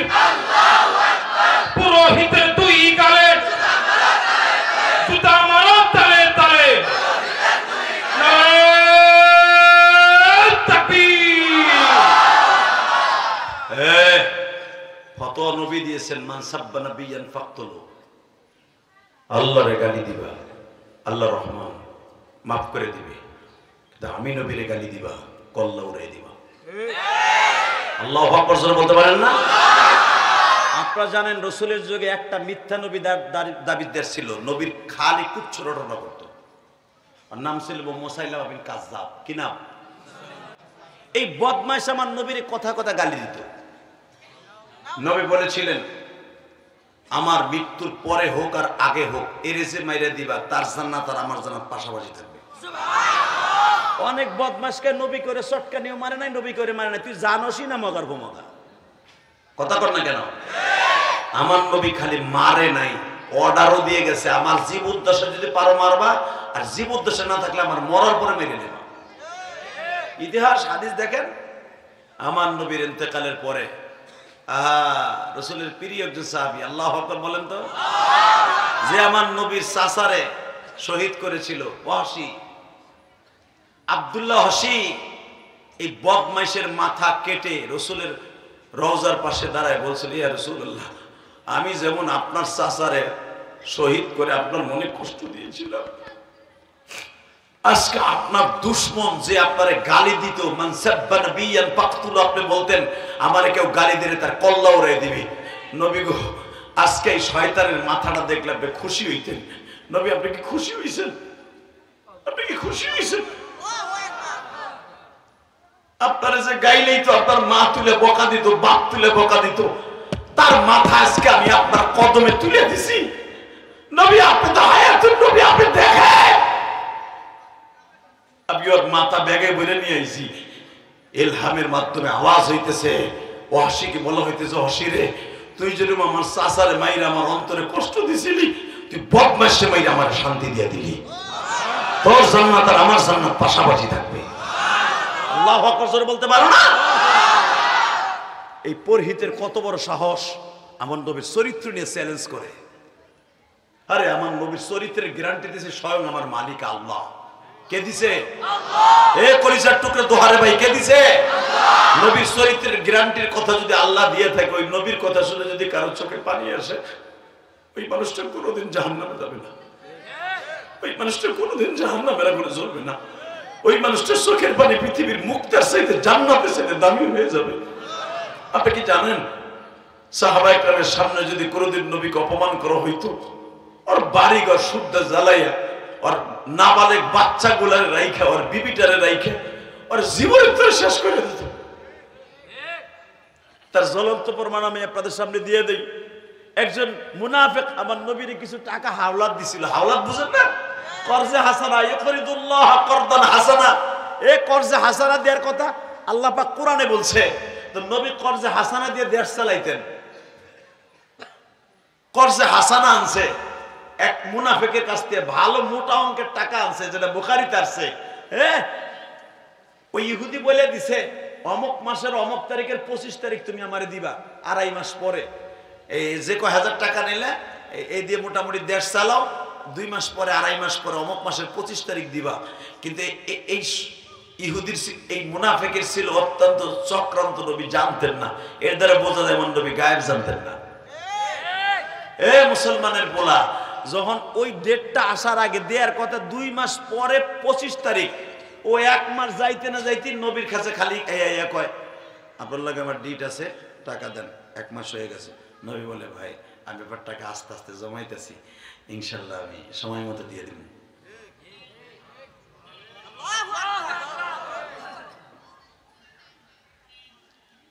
15 দিন যাওয়ার পরে, এখনো পরে 1 মাস বাকি আছে, 15 দিন যাওয়ার পরে মসজিদে নববীতে ঢুকছে, ওমর সামনে দাঁড়ানো। যেই ওমর দেখলে শয়তান সুদ্ধা ওই রাস্তা দিয়ে যাইতো না। ওমরের সামনে আমার নবীর কলার ধরছে। আবু বকর দাঁড়ানো, ওসমান দাঁড়ানো, আলী দাঁড়ানো, সব মন্ত্রীরা দাঁড়ানো, প্রধানমন্ত্রী কলার ধরছে, টাকা আজকে দিবি কিনা ক, তুই বহুত ঘুরাইছস। বাগান যে ওমর তার জীবনটা দিয়ে দিছে নবীর জন্য। ওমর মাথাটা অন্যদিকে ঘুরাইয়া চাদরের মধ্যে করে গুনগুন করে কাঁদে। নবীর সামনে যদি ওর কল্লা উড়ে দেয়, হতে পারে নবী বেজার হয়ে যাবে।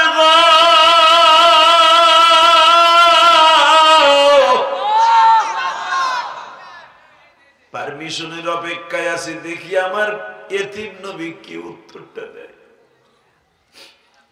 নবী আমার বলে, কলার ছাড়েন, আপনি কে জানেন ইশারা দিলে আপনি দলির সাথে হয়ে যাবেন। আমি জানি তুমি কেদার না, তোমার সবাই জানে রহমাতুল লিল আলামিন, তুমি ওয়াদার দিক দিয়ে 1 নাম্বার, কেন টাকা দাও না? নবী বলে, আমি পৃথিবীতে যদি কোনো ওয়াদা ঠিক রাখার দিক দিয়ে কোনো মানুষ আল্লাহ বানায়, তার ভিতরে আমি 1 নাম্বার। অতএব আপনার সাথে ওয়াদা আছে, সেই মোতাবেক আরো 25 দিন বাকি আছে, আমার টাকা এখনই লাগবে, দিবি। নবী বলে, যতটুকু আছে ততটুকু নিতে পারেন, বাকিটা পুরো পরিশোধ করবো আগামী মাসের 25 তারিখ। এই বেঈমান মুনাফিক আমার নবীর যখন চাদর দিয়ে মাঝে মাঝে টান দেয় আর বকা দেয় গো, ওমর গলা কাটা মুরগির মতো আসার বাসার খাইতেছে। ও মদিনার কাপুরুষেরা, তোমাদের যাদের টাকা আছে কেন পরিশোধ করো না? ওমর আর সহ্য করতে পারলেন না। মুনাফিকটারে বাবা ফুটবলের মতো গোল করে ফিরে আছাড় মারবে। নবী বলে, ওমর ছেড়ে দে, ভালোবাসা এত বেশি দেখাস, পারলে ঘন্টা দিয়ে দে, ঋণটা দিয়ে দে। ওমরের ঘরে তো হাড়ি জ্বলে না বাবা, করতে দিব। ওমর কষ্ট পেয়ে মসজিদে নববীর খুঁটির নিচে বয়ে বয়ে কান্দে আর কয়, ওমর রে, 108টা দোকান রাইকা মক্কার থেকে মদিনায় আইসর ওমর, খত্তাবের পোলা, আমার দোকান দখল করে ভাড়া দিয়ে খাইতেছে কুরাইশ বংশের নেতারা, আর ওমর আজকে ঋণ দিতে পারে না। ওমরের সামনে তার প্রিয় হাবিবের অপমান করে। হালাকে আমি ওমরের দোকান ভাড়া দিয়ে খাইতেছে মক্কাওয়ালারা। ওমর তুই আর কত সহ্য করবি? বাজান রে, সব সাহাবীরা বাঘের মতো তাকায় আছে, কেউ প্রতিবাদ করতে পারে না। বিশ্বনবী বললেন, প্রতিবাদ যদি হতে হয় তার ক্ষণটা আগে দাও, ঋণ আগে দাও। সাহাবায়ে কেরাম সব এক হয়ে, মুসলমান গনি এক জায়গায় হয়ে ঋণ বুঝাই দিলেন। ঋণ বুঝাই দেওয়ার পরে এইবার আপনি কানবেন। আমার নবী মুনাফিকদের টান দিয়ে কই, ভাই আমার সাহাবীরা আপনার সাথে বেয়াদবি করে রয়েছে, মাফ করে দেন। আপনাকে মন মনে হয় খারাপ, এত বড় একটা দয়াল নবী আমার ঋণটা বুঝাই দেওয়ার পরে বলতেছে, ভাই আমার সাহাবীরা আপনার সাথে একটু বেয়াদবি করছে, আমার সাহাবীদেরকে মাফ করে দেন, আমারও মাফ করে দেন। আসলে আমার তো দোষ না, আমার ওয়াদা ছিল আগামী মাসের 25 তারিখ, আপনি আগে আসছেন, হয়তো আপনার একটু কষ্ট হয়েছে, মাফ করে দেন। এইবার মুনাফিক লাভ দিয়ে দাঁড়ায় বলে, আমি ঋণ নেওয়ার জন্য আসিনি, আমি আসছিলাম মুহাম্মদকে টেস্ট করার লাগি। আমি আসছিলাম মুহাম্মদকে টেস্ট করার। মদিনার গভর্নমেন্টের প্রেসিডেন্ট, আবু বকর স্বরাষ্ট্রমন্ত্রী, ওমর পররাষ্ট্রমন্ত্রী, ওসমান গনি খাদ্যমন্ত্রী, ত্রাণমন্ত্রী, আইনমন্ত্রী আলী। আমি দেখছিলাম এতগুলো মন্ত্রীর ভিতরে তার প্রধানমন্ত্রীর অপমান করলে তার মন্ত্রীরা কি করে, এটা দেখার জন্য আমি আসছিলাম। আমি আজকে ঘর নিতে আসি নাই, কিন্তু আমি দেখলাম সারা পৃথিবীর শ্রেষ্ঠ ধর্ম মুসলমান ধর্ম, সারা পৃথিবীর উদার ধর্ম মুসলমান ধর্ম। মুসলমান আগে কাউকে আক্রমণ করে না, আক্রান্ত হইলে পরে কাউকে ছাড়ে না। এতদিন শুনতাম মুহাম্মদ আগে কাউরে ধরে না, ধরলে তারে ছাড়ে না। আমরাও বলবো, পুরোহিত সাহেব আগে আমরা কাউকে ধরি না, কারো ধর্ম নিয়ে বাড়াবাড়ি করি না, কিন্তু আমার ধর্মে আমার কলিজার টুকরা নবীর নিয়ে কথা বলে তখন আর তোরে ছাড়া যাবে না। রাজি আছেন না নাই? কে কে রাজি আছেন? আল্লাহকে তো হাত ধরে হেলান। আল্লাহ কবুল করেন, জোরে করে আমিন। কষ্ট হইতেছে? তাকান এদিকে। আল্লাহ আছে না? আছে, আছে। আরে নবীর সামনে সাহাবীরা অপমান করলে, নবীকে সাহাবীদের সামনে অপমান করলে সাহাবীরা রক্তে আগুন লেগে যেত। ঠিক সাহাবা একরামের অনুসারী কিছু উলামা একরাম এখনো বাংলার জমিনে আছে। নবীকে কেউ গালি দিলে, অপমানজনক কথা বললে, তখন উলামা একরাম আর বসে থাকে না। আলহামদুলিল্লাহ বলেন। এবার আমি দেখব আল্লাহর প্রতি কার ভালোবাসা আছে। আল্লাহর এই বান্দা আব্দুল্লাহ রে বউ যখন বলছে ওটা আমার আগের স্বামী, সাথে সাথে বলে, বউ রে বুঝে ফেলেছি আমার আল্লাহ সব পারে। পারে কি পারে না? যা, তোমার যখন আগের স্বামী আর আমি যখন ওনারও ছিলে, আল্লাহ আমার কপাল খুলে দিয়েছে। কারণ আমাকে যখন সে মেরে এই কানের তালাটা ফাটাইয়া দিল, এই যে কালো দাগটা দেখো, আমি তখন রক্তগুলাকে ডাইন হাতের মধ্যে নিয়ে বলছিলাম, মালিক রে বিচার তোমার কাছে দিয়ে গেলাম। বিচারটা যখন আমার মালিক সঠিক করেছে, তাহলে ওর ওসিলেই তো আমার কপাল খুলছে। ওরে আর আমি গরিব রাখবো না, ওরে আমি গরিব রাখবো না, আমার সম্পদের অর্ধেক ওর নামে লিখে দিলাম। জোরে জোরে জোরে জোরে জোরে জোরে। এমন লোক দুনিয়া পাওয়া যাবে? হ্যাঁ, বরঞ্চ তুই আমারে মারছিলে হৌরের পুতে, তোর এখন বান মু বাইন্দা বইটা কেন ফেলাইয়া তোর ল্যাংটা করিয়া গরম ডিম দিমু। কথা কন না কেন? জোরে কন। এই মুসলমানের পোলা ভালো করে বুঝেন, আগে যখন আওয়ামী লীগ সরকার ক্ষমতায় ছিল, বিএনপি এলাকার একটাও এলাকা আসতে পারে নাই, সব অন্য বাড়ি বাড়ি ঘুমাইছে। বিএনপি এলাকাও আতর বাড়ালহান বানাইছে, খালি খবর লবি কখন চান্দুর বসান্ত বাইতে আহে। কথা কন না কেন? এটার নাম রাজনীতি না, এর নাম পোষা রাজনীতি।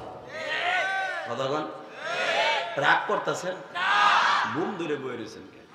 বুঝছি ভাবির লোক একটু জ্ঞান হয়েছে 2 দিন ধরে, সব বাদ দেন না। এটা জান্নাতের বাগান, 70টা বোর আশায় থাকেন, 70টাই পাবেন, একটা কম পাবেন না। আলহামদুলিল্লাহ বলেন। এই যে চাচা হাসতেছে ঘুরে বেড়া যে কাইলে বিটি জেলা বাঁচি না, 70টা পাবো, যাক আল্লাহ তাড়াতাড়ি খবর লয়ে যাবে, 70টা লেগে তাই। আল্লাহ আছে না? 70টা যে বউ পাবেন এর ভিতর কোন সন্দেহ আছে? যদি সন্দেহ করেন আপনি কাফের হয়ে যাবেন। 70 জন বিবি পাবেন, জানেন তারপর ঠেলা কি? আল্লাহ কোরআনে কি কয়? হুরুন ঈনুন কামসালিল লুলুইল মাকনুন। এমন 70টা বিবি দিব, তাদেরকে এমন কাপড় পরিধান করাবো, তাদের কাপড়টা সুতা থাকবে মণিমুক্তা দিয়ে বানানো।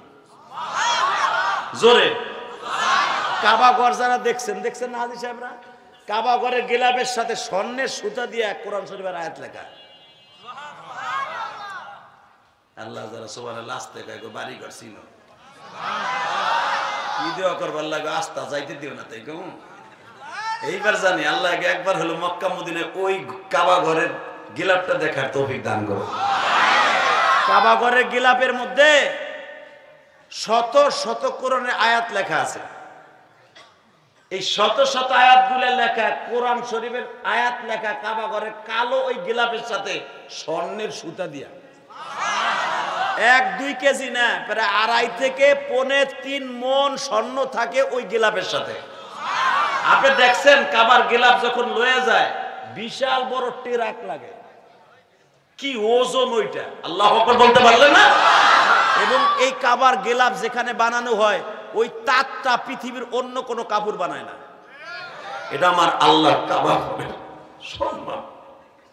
এবং যেই নকশিওয়ালারা, যেই মিস্ত্রিরা স্বর্ণের সুতা দিয়ে কাবা ঘরের আয়াতগুলো লেখে, কোরআনের আয়াত, সারা বছর এদেরকে দিয়ে অন্য কাজ করানো হয় না, সর্বোচ্চ বেতন দিয়ে তাদেরকে রাখা হয়। আল্লাহ হয়তো বলতে পারলেন না?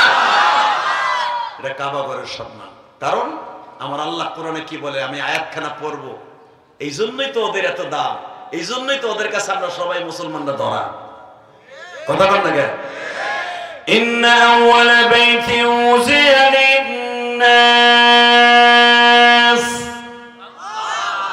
লাল্লাযী বিবাক্কাতা মুবারাকান ওয়া হুদাল লিল-আলামিন।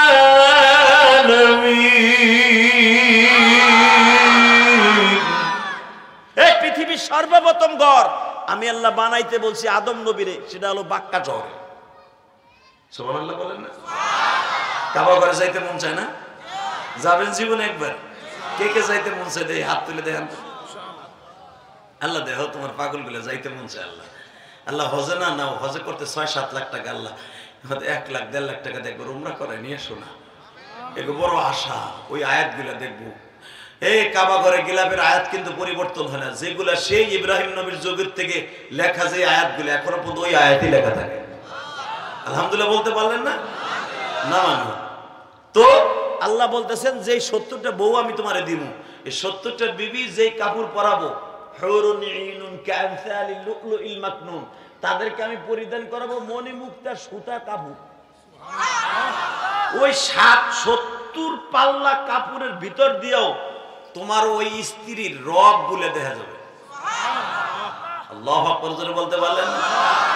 এই জন্যই তো দেখবেন বিবি ঘরের মধ্যে স্বামীর জন্য সাজা সুন্নাত। তুই এই সময় যাইস না, স্বাস্থ্য ভাই হুম, এখন তুই তোর এত ডিলা কে? ফেসবুক ওই এক আঙ্গুল খারাইছে, তার মানে ওটা ইসিং কিম পাকা হইছে, মগা লম্বা বেড়া, আধা ঘন্টা সাইফে থাক বেড়া। তোর বাবার মতো লোকে যে বই রয়েছে আমার বাজান, কথা ঠিক না বেটে? 2 ঘন্টা বেটার আওয়াজ শুনে পায়খানা প্রস্রাবের নাম না হুদা ও বইছে 25 মিনিট আগে, কিন্তু আমি দেখছি তো কোন সময় বইছে। ওই পিছনের পার্টিকের 1 ঘন্টা আগে বইছে, 25 মিনিট আগে বইছে। ওর যদি 25 মিনিটের ভিতরেই দৈরিয়া বেলায় একটু পরে তো মাইরে দেনি চিন্তাই করতেছি, এ ওখানে বাইরে হইতে না পারে। দেখ তো ভাই, আল্লাহ ওরে তুমি ওলি বানায় দাও, আল্লাহ ওর ওলি বানায় দাও, আল্লাহ ওর ওলি বানায় দাও, জুনায়েদ বাগদাদি বানায় দাও। আর উঠবো না, উঠে দেখ, খালি দেখ তোরে করি গেছে। আলহামদুলিল্লাহ বলেন। আমার এই কলিজার যুবক ভাইরা এই বাংলাদেশ স্বাধীন করছে নতুন করে, কথা কন না কে? আরো জোরে। গত 25 দিন হজ করিলাম আবু সাইদের বাড়ির ওখানে, ওই যে আবু সাইদ বুকে পাইতা দিছে না মার গুলি।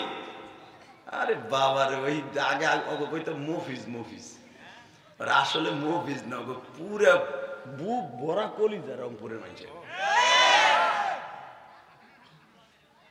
পিছনে কথা কয় কে? এই লেডিসরা কথা কইেন না, এ জাতি আলাদা। যত না করবেন ওরা তিনজন এক জায়গায় যদি হনে যে ওয়াজের ওসিলে ওরা 3 গুণ এক জায়গায় হয়েছে, তোরটা কেমন রে? আমারটা তো বিদেশ আইছে, খালে গুতায় খালে গুতায়। আগে একটু আমার লাভার ব্যান্ডের সাথে কথা কইতাম, হ্যাঁ ওর জ্বালা কইতেও পারি না। কথা কর না গে, 3 মহিলা এক জায়গায় হইলে বিবিসির খবর কিন্তু এক জায়গায় হয়। কথা কন। চাচা খুব খুশি যে মনে হয় এই পর্ব আপনার ঘরে চলে, চলুক চলুক, ইন্নামাল ফিরি চলুক।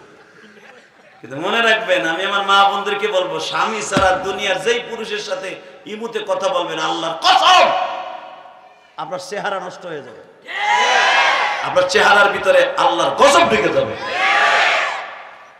স্বামীর সাথে 1টা মিনিট, বিদেশি স্বামীর সাথে 1টা মিনিট ইমুতে কথা বল, এবং যত রকমের সাজন আছে সাজেন, আপনি মা আয়েশার সাথে জান্নাতে যাবেন।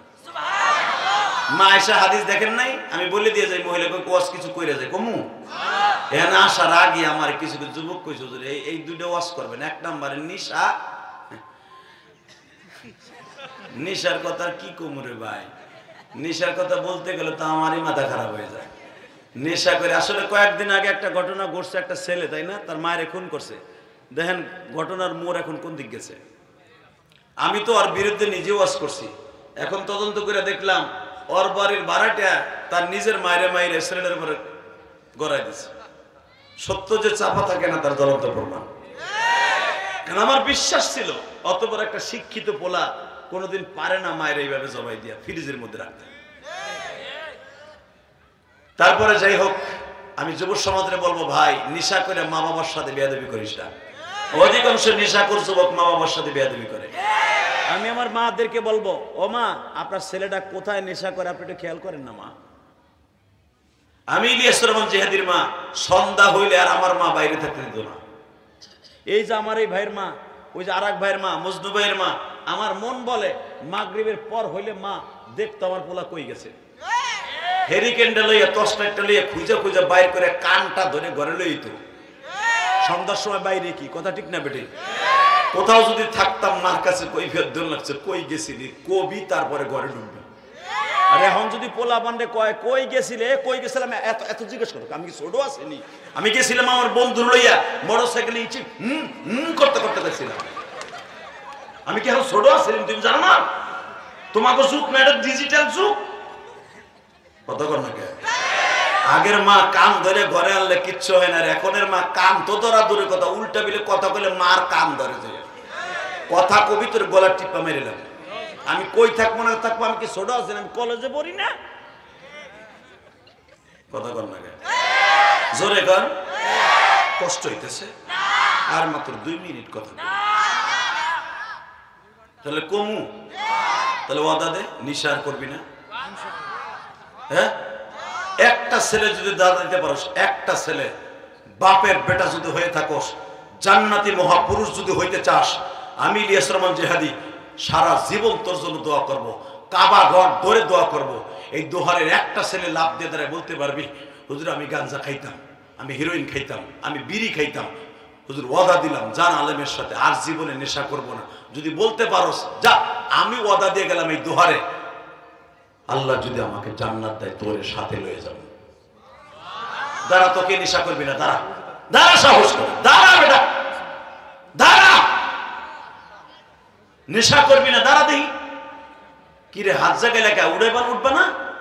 আমি বলছিলাম দাঁড়াও, নেশা আর করবা না এমন কি আছো? দাঁড়াও দেখি, একটা ছেলে দাঁড়াও, হুজুর আমি নেশা করব না, আমি বলে গেলাম তোমাকে বন্ধু বানাবো। বলো তো,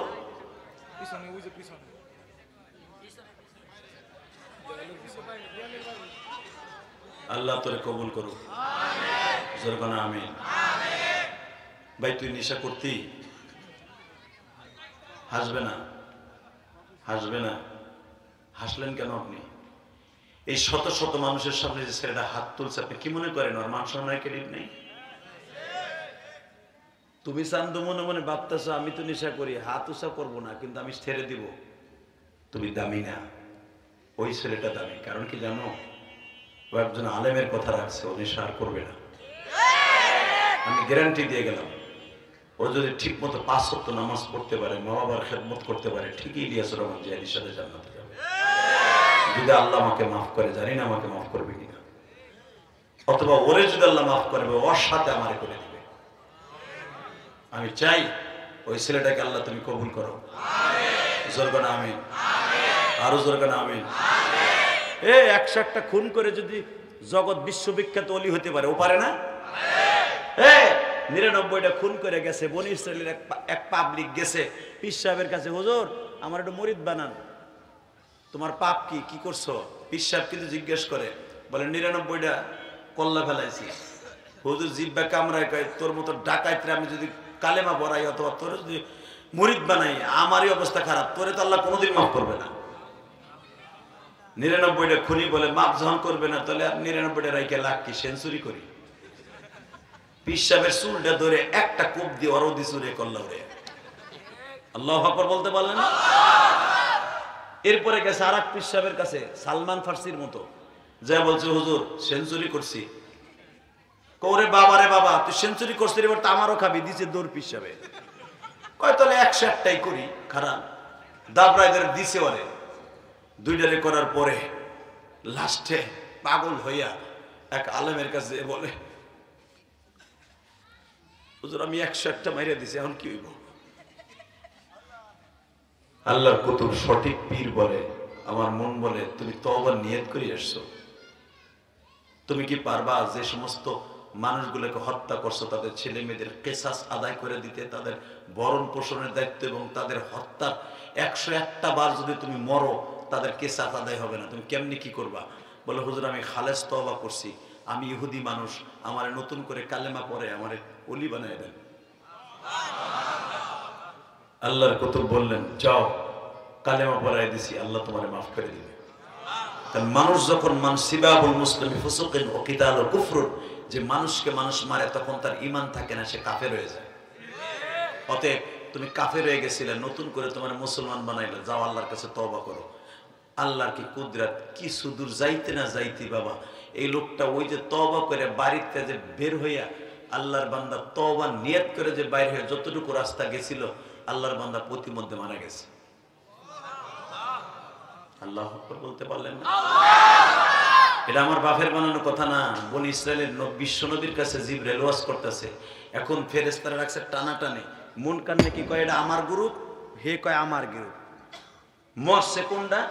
হিন্দুরা কয় এটা আমাগো, ও কয় আমাগো। একজন লাভ দিয়ে দ্বারা কত প্যান খোল, তাহলে তো বোঝা যাবে কাগো গ্রুপ। কথা কর না কেন? ঠিক ফেরেশতাদের মধ্যে লাগছে যুদ্ধ, ও কয় আমার গ্রুপ, ও আমার সারা জীবন আমার সাথে চলছে। নেককারটা কয় না, সে তওবা করে কেবল বাড়িতে বের হইছে। ইন্দিবি টাইমে ভোটাভুটি চলতেছে, এটা আমার বাপের বানানো কথা না, ডাইরেক্ট বুখারীর হাদিস। এই মুসলমানের বলা ভোটাভুটি চলতেছে আল্লাহর মাঝে, আল্লাহু আকবার জোরে বলতে পারো না? আদালতের ভিতরে বিচারের রায় হয়ে গেল। দেখো তো তওবা করার পরে এই লোকটা যতদূর হেঁটে আসছে আর বাড়ির থেকে যত দূরত্ব, এটার কার জায়গা বেশি? দেখে যে বাড়ির থেকে জায়গা কম, পাপের সংখ্যা বেশি। আল্লাহ বলেন, ও যে মনের ভিতরে তওবা নিয়ত করে বাড়ির থেকে বের হয়েছিল, ওয়া আম্মা মান খাফা মাকাম রাব্বিহি ওয়া নাহান নাফসা আনিল হাওয়া ফাইন্নাল জান্নাতা হিয়াল মাওয়া। ওর অন্তরের ভিতরে খালেস তওবা নিয়ত ছিল বিদায় আমি মালিক, ওর জায়গা কম ছিল, আমি ওটারে বড় করে দিলাম, আমি ওরে মাফ করে দিছি। আল্লাহু আকবার জোরে বলো তো দেই। বাজানরে আমার আল্লাহর চাইতে দয়ালু কেউ নাই রে ভাই। আরাম করে আমার মওলার দেখায়া দে রে যুবক,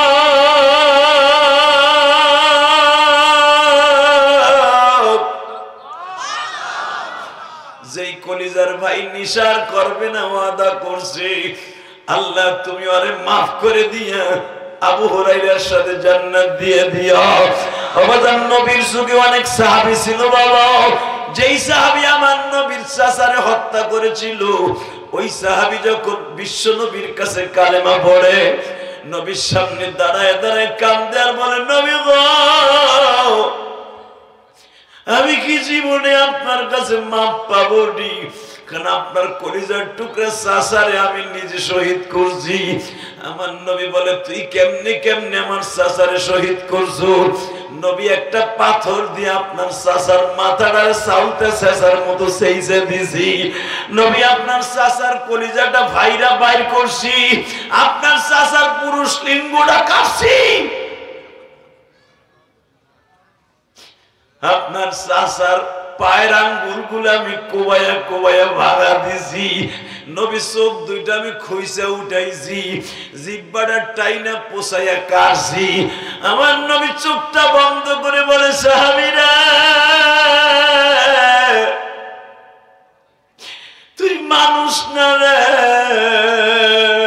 তোর মতো নিষ্ঠুর আর হইতে পারে না।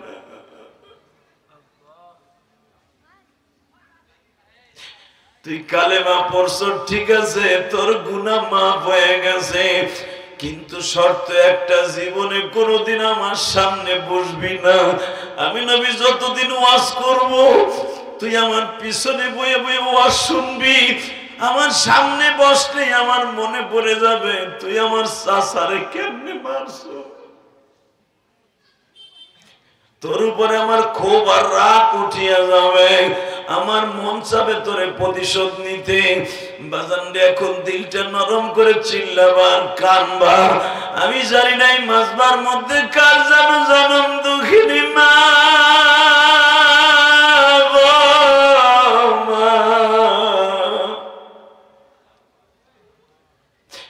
কার জানো জনম দুঃখ মিয়া বাবা। বাজান রে, কয়েক সপ্তাহ আগে আমি মাহফিলে গেছিলাম যশোর ডিস্ট্রিক্টে। আহারে, একটা ছেলের কান্না আমি এখনো ভুলতে পারি না। সে আমারে বলে, হুজুর আমি কলেজ থেকে আসিয়া দেখি আমার মা বালিশ লইয়া, প্যারালাইজডের মা, আমার মা পায়খানা করে খেতা বালিশ মা খাইয়া শুয়ে আছে।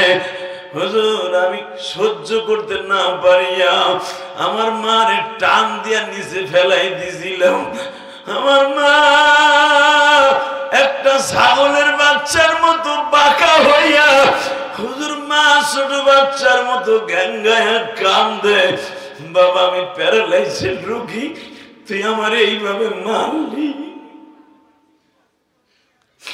হুজুর আমি আমার মার কাছে মাফ চাইছি, আল্লাহ আমারে মাফ করছেনি।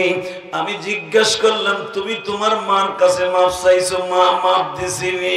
বলে, হুজুর আমার মা আমারে মাফ দিছে। তখন আমি বললাম, তাহলে তুমি মাফ পাইছো। যদি তোমার মা তোমারে মাফ না দিয়ে থাকে, দুনিয়ার এমন কোন মুক্তি নাই, ফতোয়া দিবে আল্লাহ তোমারে মাফ করছে। কলিজার যুবক ভাইরা রে আমার, দুনিয়ার সবচেয়ে বড় পীর হলো মার বাবা। যাদের মা বাবা বেঁচে আছে তাদের কাছে আমি অনুরোধ করব, প্রতিদিন মা বাবার কাছ থেকে মাফ চাইয়া লোস। পারলে বাবার কাছে মাঝে মাঝে সালাম দিয়ে মাফ চাইয়া লোস। পারলে মাঝে মাঝে মারে বুকের মধ্যে নিয়ে আদর করিস। আরে বাইরে মার মতো দরদি এই জগতে কেউ নাই রে। মুফতি আলামিন সাহেব আমারে বললেন, তার খালাতো ভাই আমার পিছনে বসা, আল্লাহ তারে মেডিসিনের ব্যবসা দান করেছেন, সে একজন দানবীর মানুষ। বাবাজান আমি বলতে চাই, এই ভাইকে তুমি জিজ্ঞাসা করে দেখো, তার ছাত্র জীবনে 30-40 বছর আগে আমার এই ভাই এত টাকার মালিক ছিল না বাবা। যখনই মার কাছে আসতো, হয়তো মা দোয়া নিয়ে বলতো, মা আমি একটা ব্যবসা দিছি, মা তুমি দোয়া করলে আমার ব্যবসা বড় হবে। হয়তো মায়ের দোয়ায়, বাবার দোয়ায় আজকে আল্লাহ তার এত বড় বানাইছে বাবা। এই যে তোমাদের দুখুমে ইলিয়াসুর রহমান জিহাদি, আল্লাহ তার এত বড় বানাবার পিছনে বাজান আমার চাইতে বড় বড় আলেম স্টেজে বসে আছে। বক্তৃতার জগতে মোটামুটি সবাই তো চিনে বাবা। বাবাজান আল্লাহ যে সম্মানের মালিক আমারে বানাইছে, বাবা শিল্পপতিও পিছনে বয়ে বয়ে কান্দে, বড় বড় এমপি মন্ত্রীরাও সাবেক দেখা গেছে পাশে বয়ে বয়ে কান্দে বাবা। এই যে গত পরশুদিন বাবা রংপুরে একজন বিএনপির সাবেক এমপি ছিল, আমার পাশে বয়ে 2 ঘন্টা ওয়াজ শুনিয়া বাবা কান্দতে কান্দতে লাস্টে যাওয়ার সময় আমারে বলিয়া যায়, জিহাদি সাহেব আজকে নিয়ত করে আসছিলাম, ইউটিউবে দেখছি ছেলেরা এবং আমিও আমার বিবি কান দিয়ে আপনার ওয়াজ শুনিয়া, বাস্তবে আপনার ওয়াজে মাঠে বসে কান্না আসে কিনা, কিন্তু আমি দেখলাম আমি আমার চোখের পানি ধরে রাখতে পারি নাই।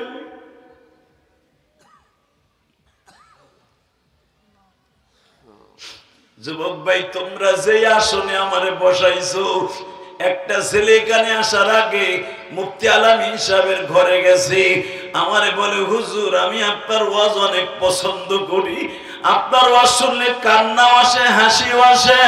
আমি মনে মনে আল্লাহর শুকরিয়া আদায় করছি, আল্লাহ প্রশংসার দাবিদার আমি না, আমার চাইতে কত বড় বড় আলেম এই রুমের মধ্যে বসে আছে।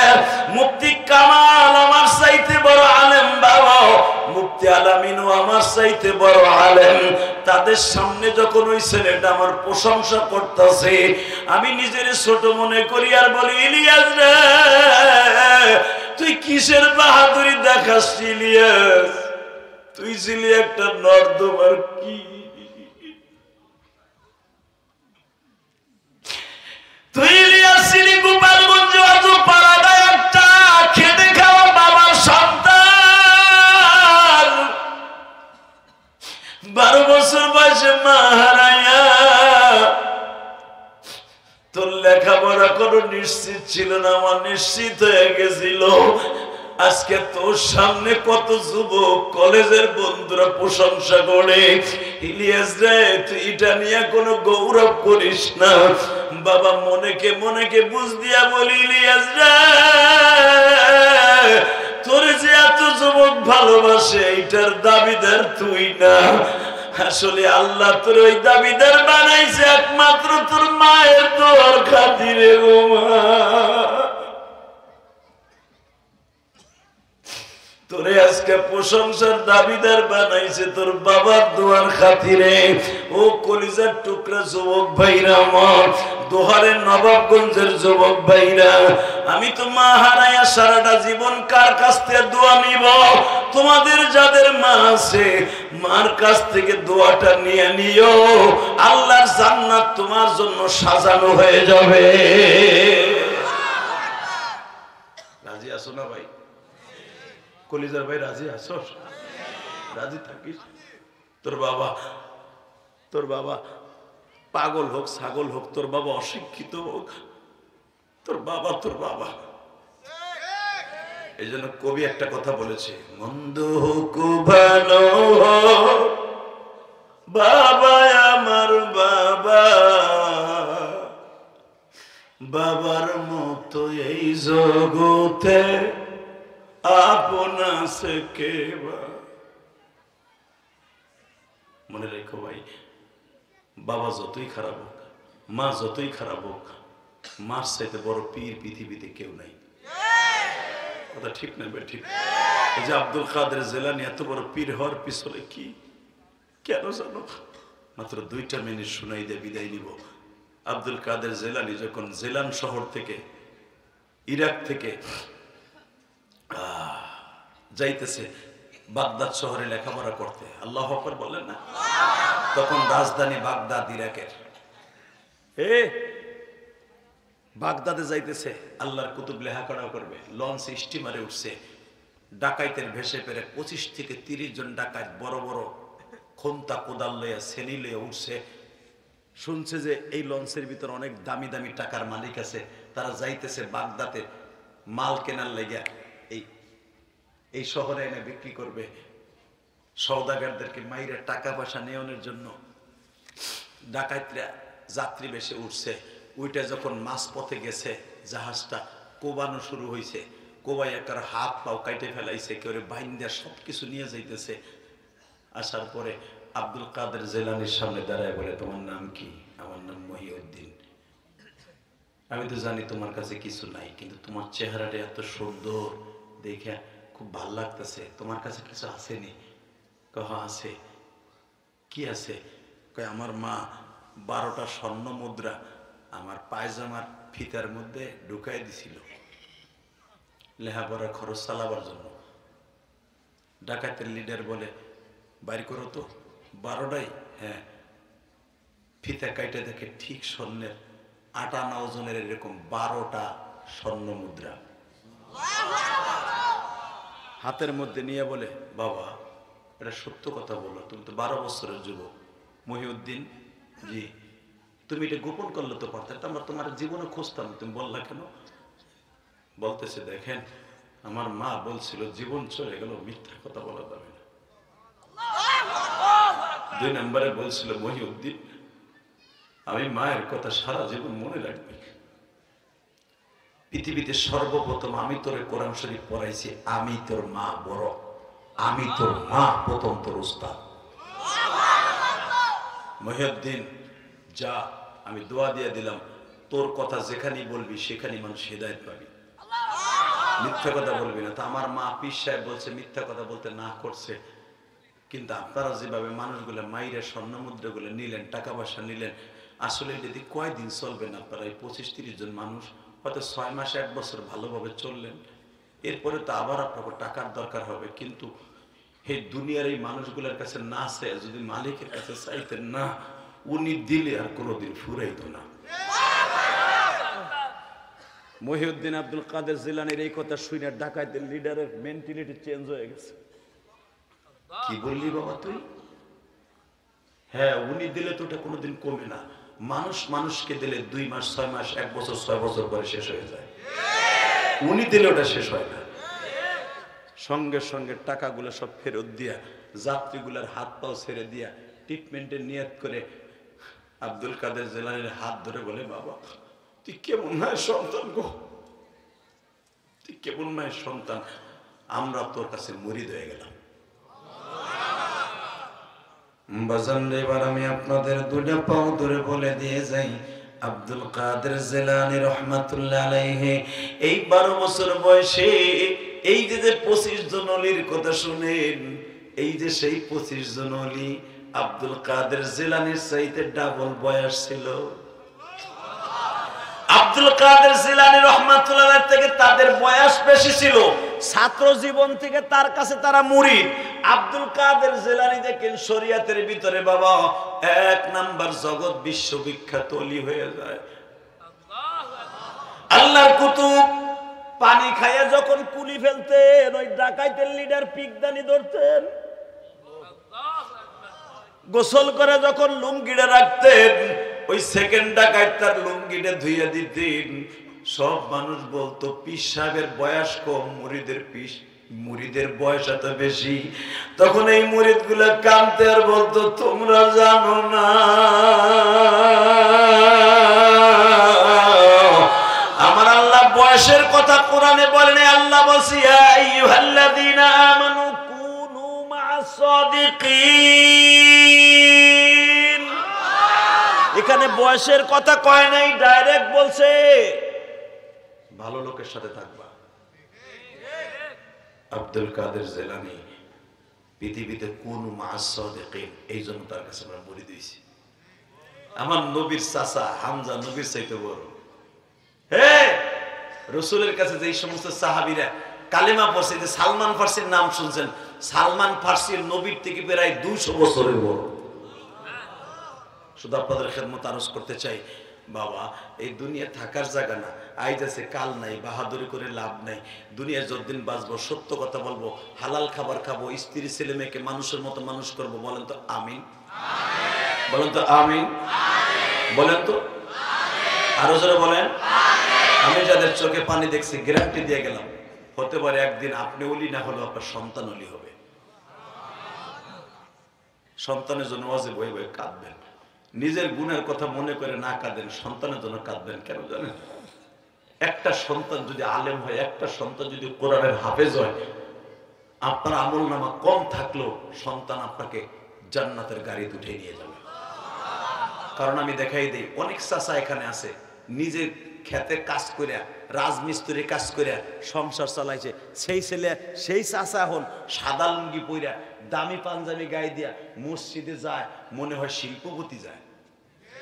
এরা কিন্তু চাচা কামায় নাই, পোলাডার ইটালি পাঠাইছে। এই জন্য কথা বল না কেন?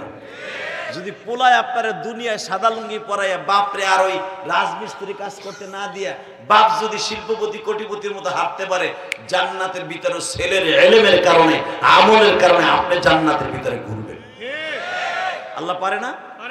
পারে না? দুনিয়ায় পারলে কি আখিরাতে পারে না? একটা ছেলের আলেম বানাবার দরকার আছে না নাই? কে কে বানাবেন দেখে আল্লাহকে হাত তুলে দেখান তো, একটা ছেলের আলেম বানাবেন। আল্লাহ আমার ভাইদের সন্তানকে আলেম বানিয়ে দেন। আলেম মানে যে মাদ্রাসায় পড়ে দাওরা পড়তে হবে তা না। আপনার ছেলেটা কলেজে পড়ে পড়ুক, আপনার ছেলে বিসিএস ক্যাডার হইতেছে হোক, আপনার ছেলেটারে সুশিক্ষায় শিক্ষা দিয়া, আপনার ছেলে হালাল খাবার খাওয়াইয়া, নামাজি বানাইয়া, কোরআনটা সহিশুদ্ধভাবে পড়াইলে এটারই আলেম বলে। সন্তান সবচেয়ে দামি জিনিস, কথা ঠিক না বেঠিক? আমার ছেলে, বড় ছেলে মিশরে আল আজহার বিশ্ববিদ্যালয়ে পড়ে।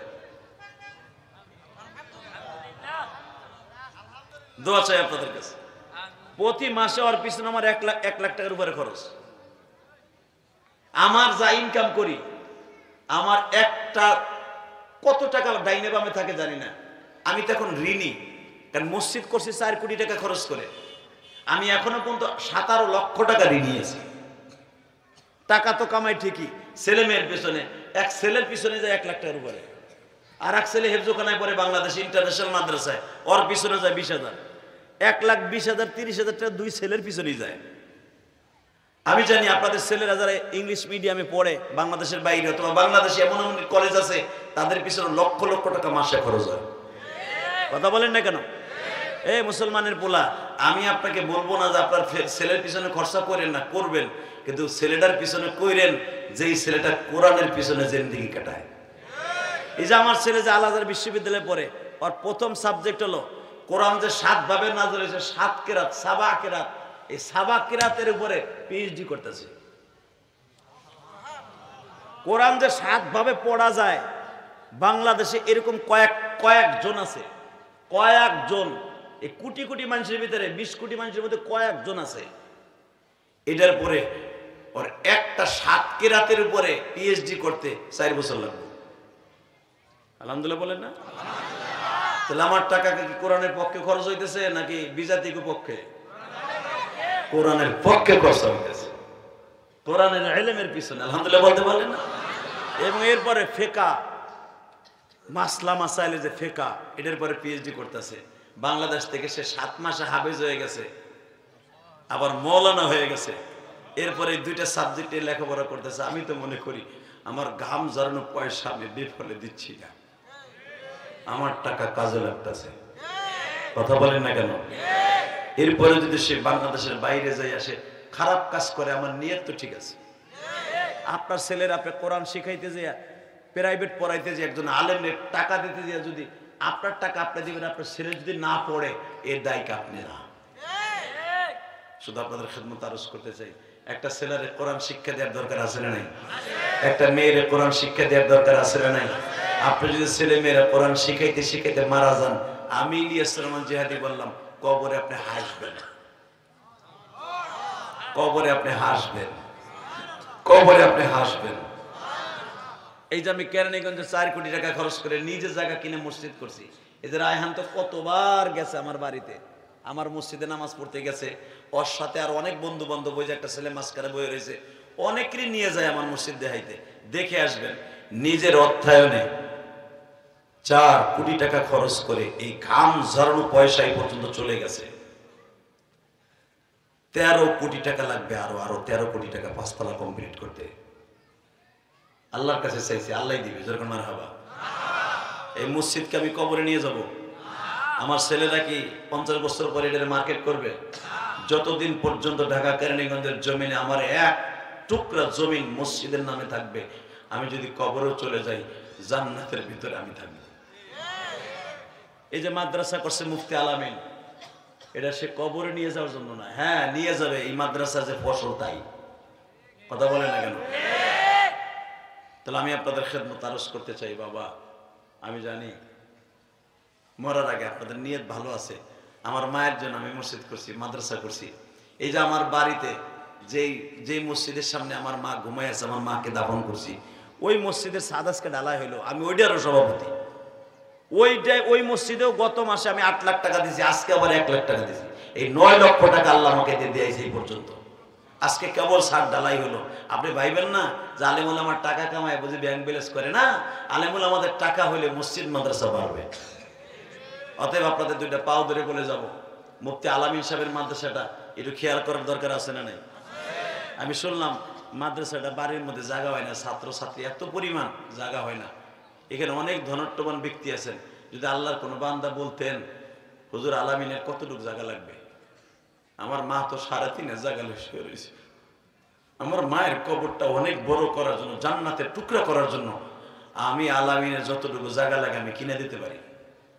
যদি এরকম একটা নিয়ত থাকে, আমি যখন আজ থেকে প্রায় 2008 না 9 সালে আসছিলাম এই বাসতলা, এই মুসলমান, তখন দেখছিলাম এখানে পানি, কথা বল না, এখানে পানি ছিল না, ওইখানেও পানি ছিল, এটা জোর জঙ্গলের মতো ছিল, সেখানে একটা ভেস্তের টুকরা হয়েছে। এখানে 24 ঘন্টা কোরআন শরীফ পড়া হয়, বলেন আল্লাহু আকবার। কোন মানুষ যদি একটা মাদ্রাসার জায়গা দিয়ে কবরে যায়, আমি কসম করে বলতে, এই দেখেন নবাবগঞ্জ মাদ্রাসার সেক্রেটারি সাহেব, এই যে আমার ভাই এখানে আছে আমার পিছনে, এই মাদ্রাসাটায় আমি আর আল্লামা দেলোয়ার হোসেন সাইদি কোরআনের পাখি 2004 সালে হেলিকপ্টারে আসছিলাম। আমি আজকে ওই মাদ্রাসার বৈঠকখানা দেখে বলতেছিলাম যে এই বৈঠকখানা আমি আর সাইদি সাহেব বসে, সাইদি সাহেব আমাকে বলতেছিল, জেদি সাহেব এমন একদিন আসবে আমরা থাকবো জেলখানায়, আপনারা থাকবেন বাহিরে।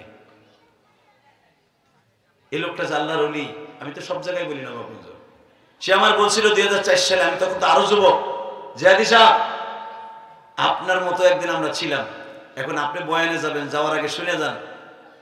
আমি কসম করে বলি, সব কথা ভুলে গেছি, ওই কথাটা এখনো ভুলি নাই। সে ওই খাটে বসা নবাবগঞ্জ, ওই যে এতিমখানায় আলামিন বান্দুরা যে আছে, ওইখানে হুজুর ওই খাটে বসা, আমি এই খাটে বসা। আমার তখন বলতেছিল, জেদি সাহেব এমন একদিন আসবে আমরা থাকবো জেলখানায়, আপনারা বাহিরে থাকবেন, কিন্তু কোরআনের হক কথাগুলো বলতে কৃপণতা করেন না, বুড়োকুঞ্চিত করেন না, কোরআনের কথা চালায় যাবেন, আল্লাহ পাক আপনার ডিমান্ড বাড়ায় দেবে। কথাটা তো দুনিয়া রয়ে গেছে, কথা যদি রেকর্ড করে রাখতে পারতাম, আজকে শোনাইতে পারতাম কোন ভাবে স্টাইলে বলছিল আমার কথাটা, আমার অন্তরে এখনো গেঁথে আছে। চলে গেছে কোরআনের পাখি কবরে, কথা তো রয়ে গেছে অন্তরে, তার কথাটা আজও পর্যন্ত আমার অন্তরের মধ্যে, কানের মধ্যে ভাসে। এই নবাবগঞ্জ দোহারে আসলে আমার ভাসে।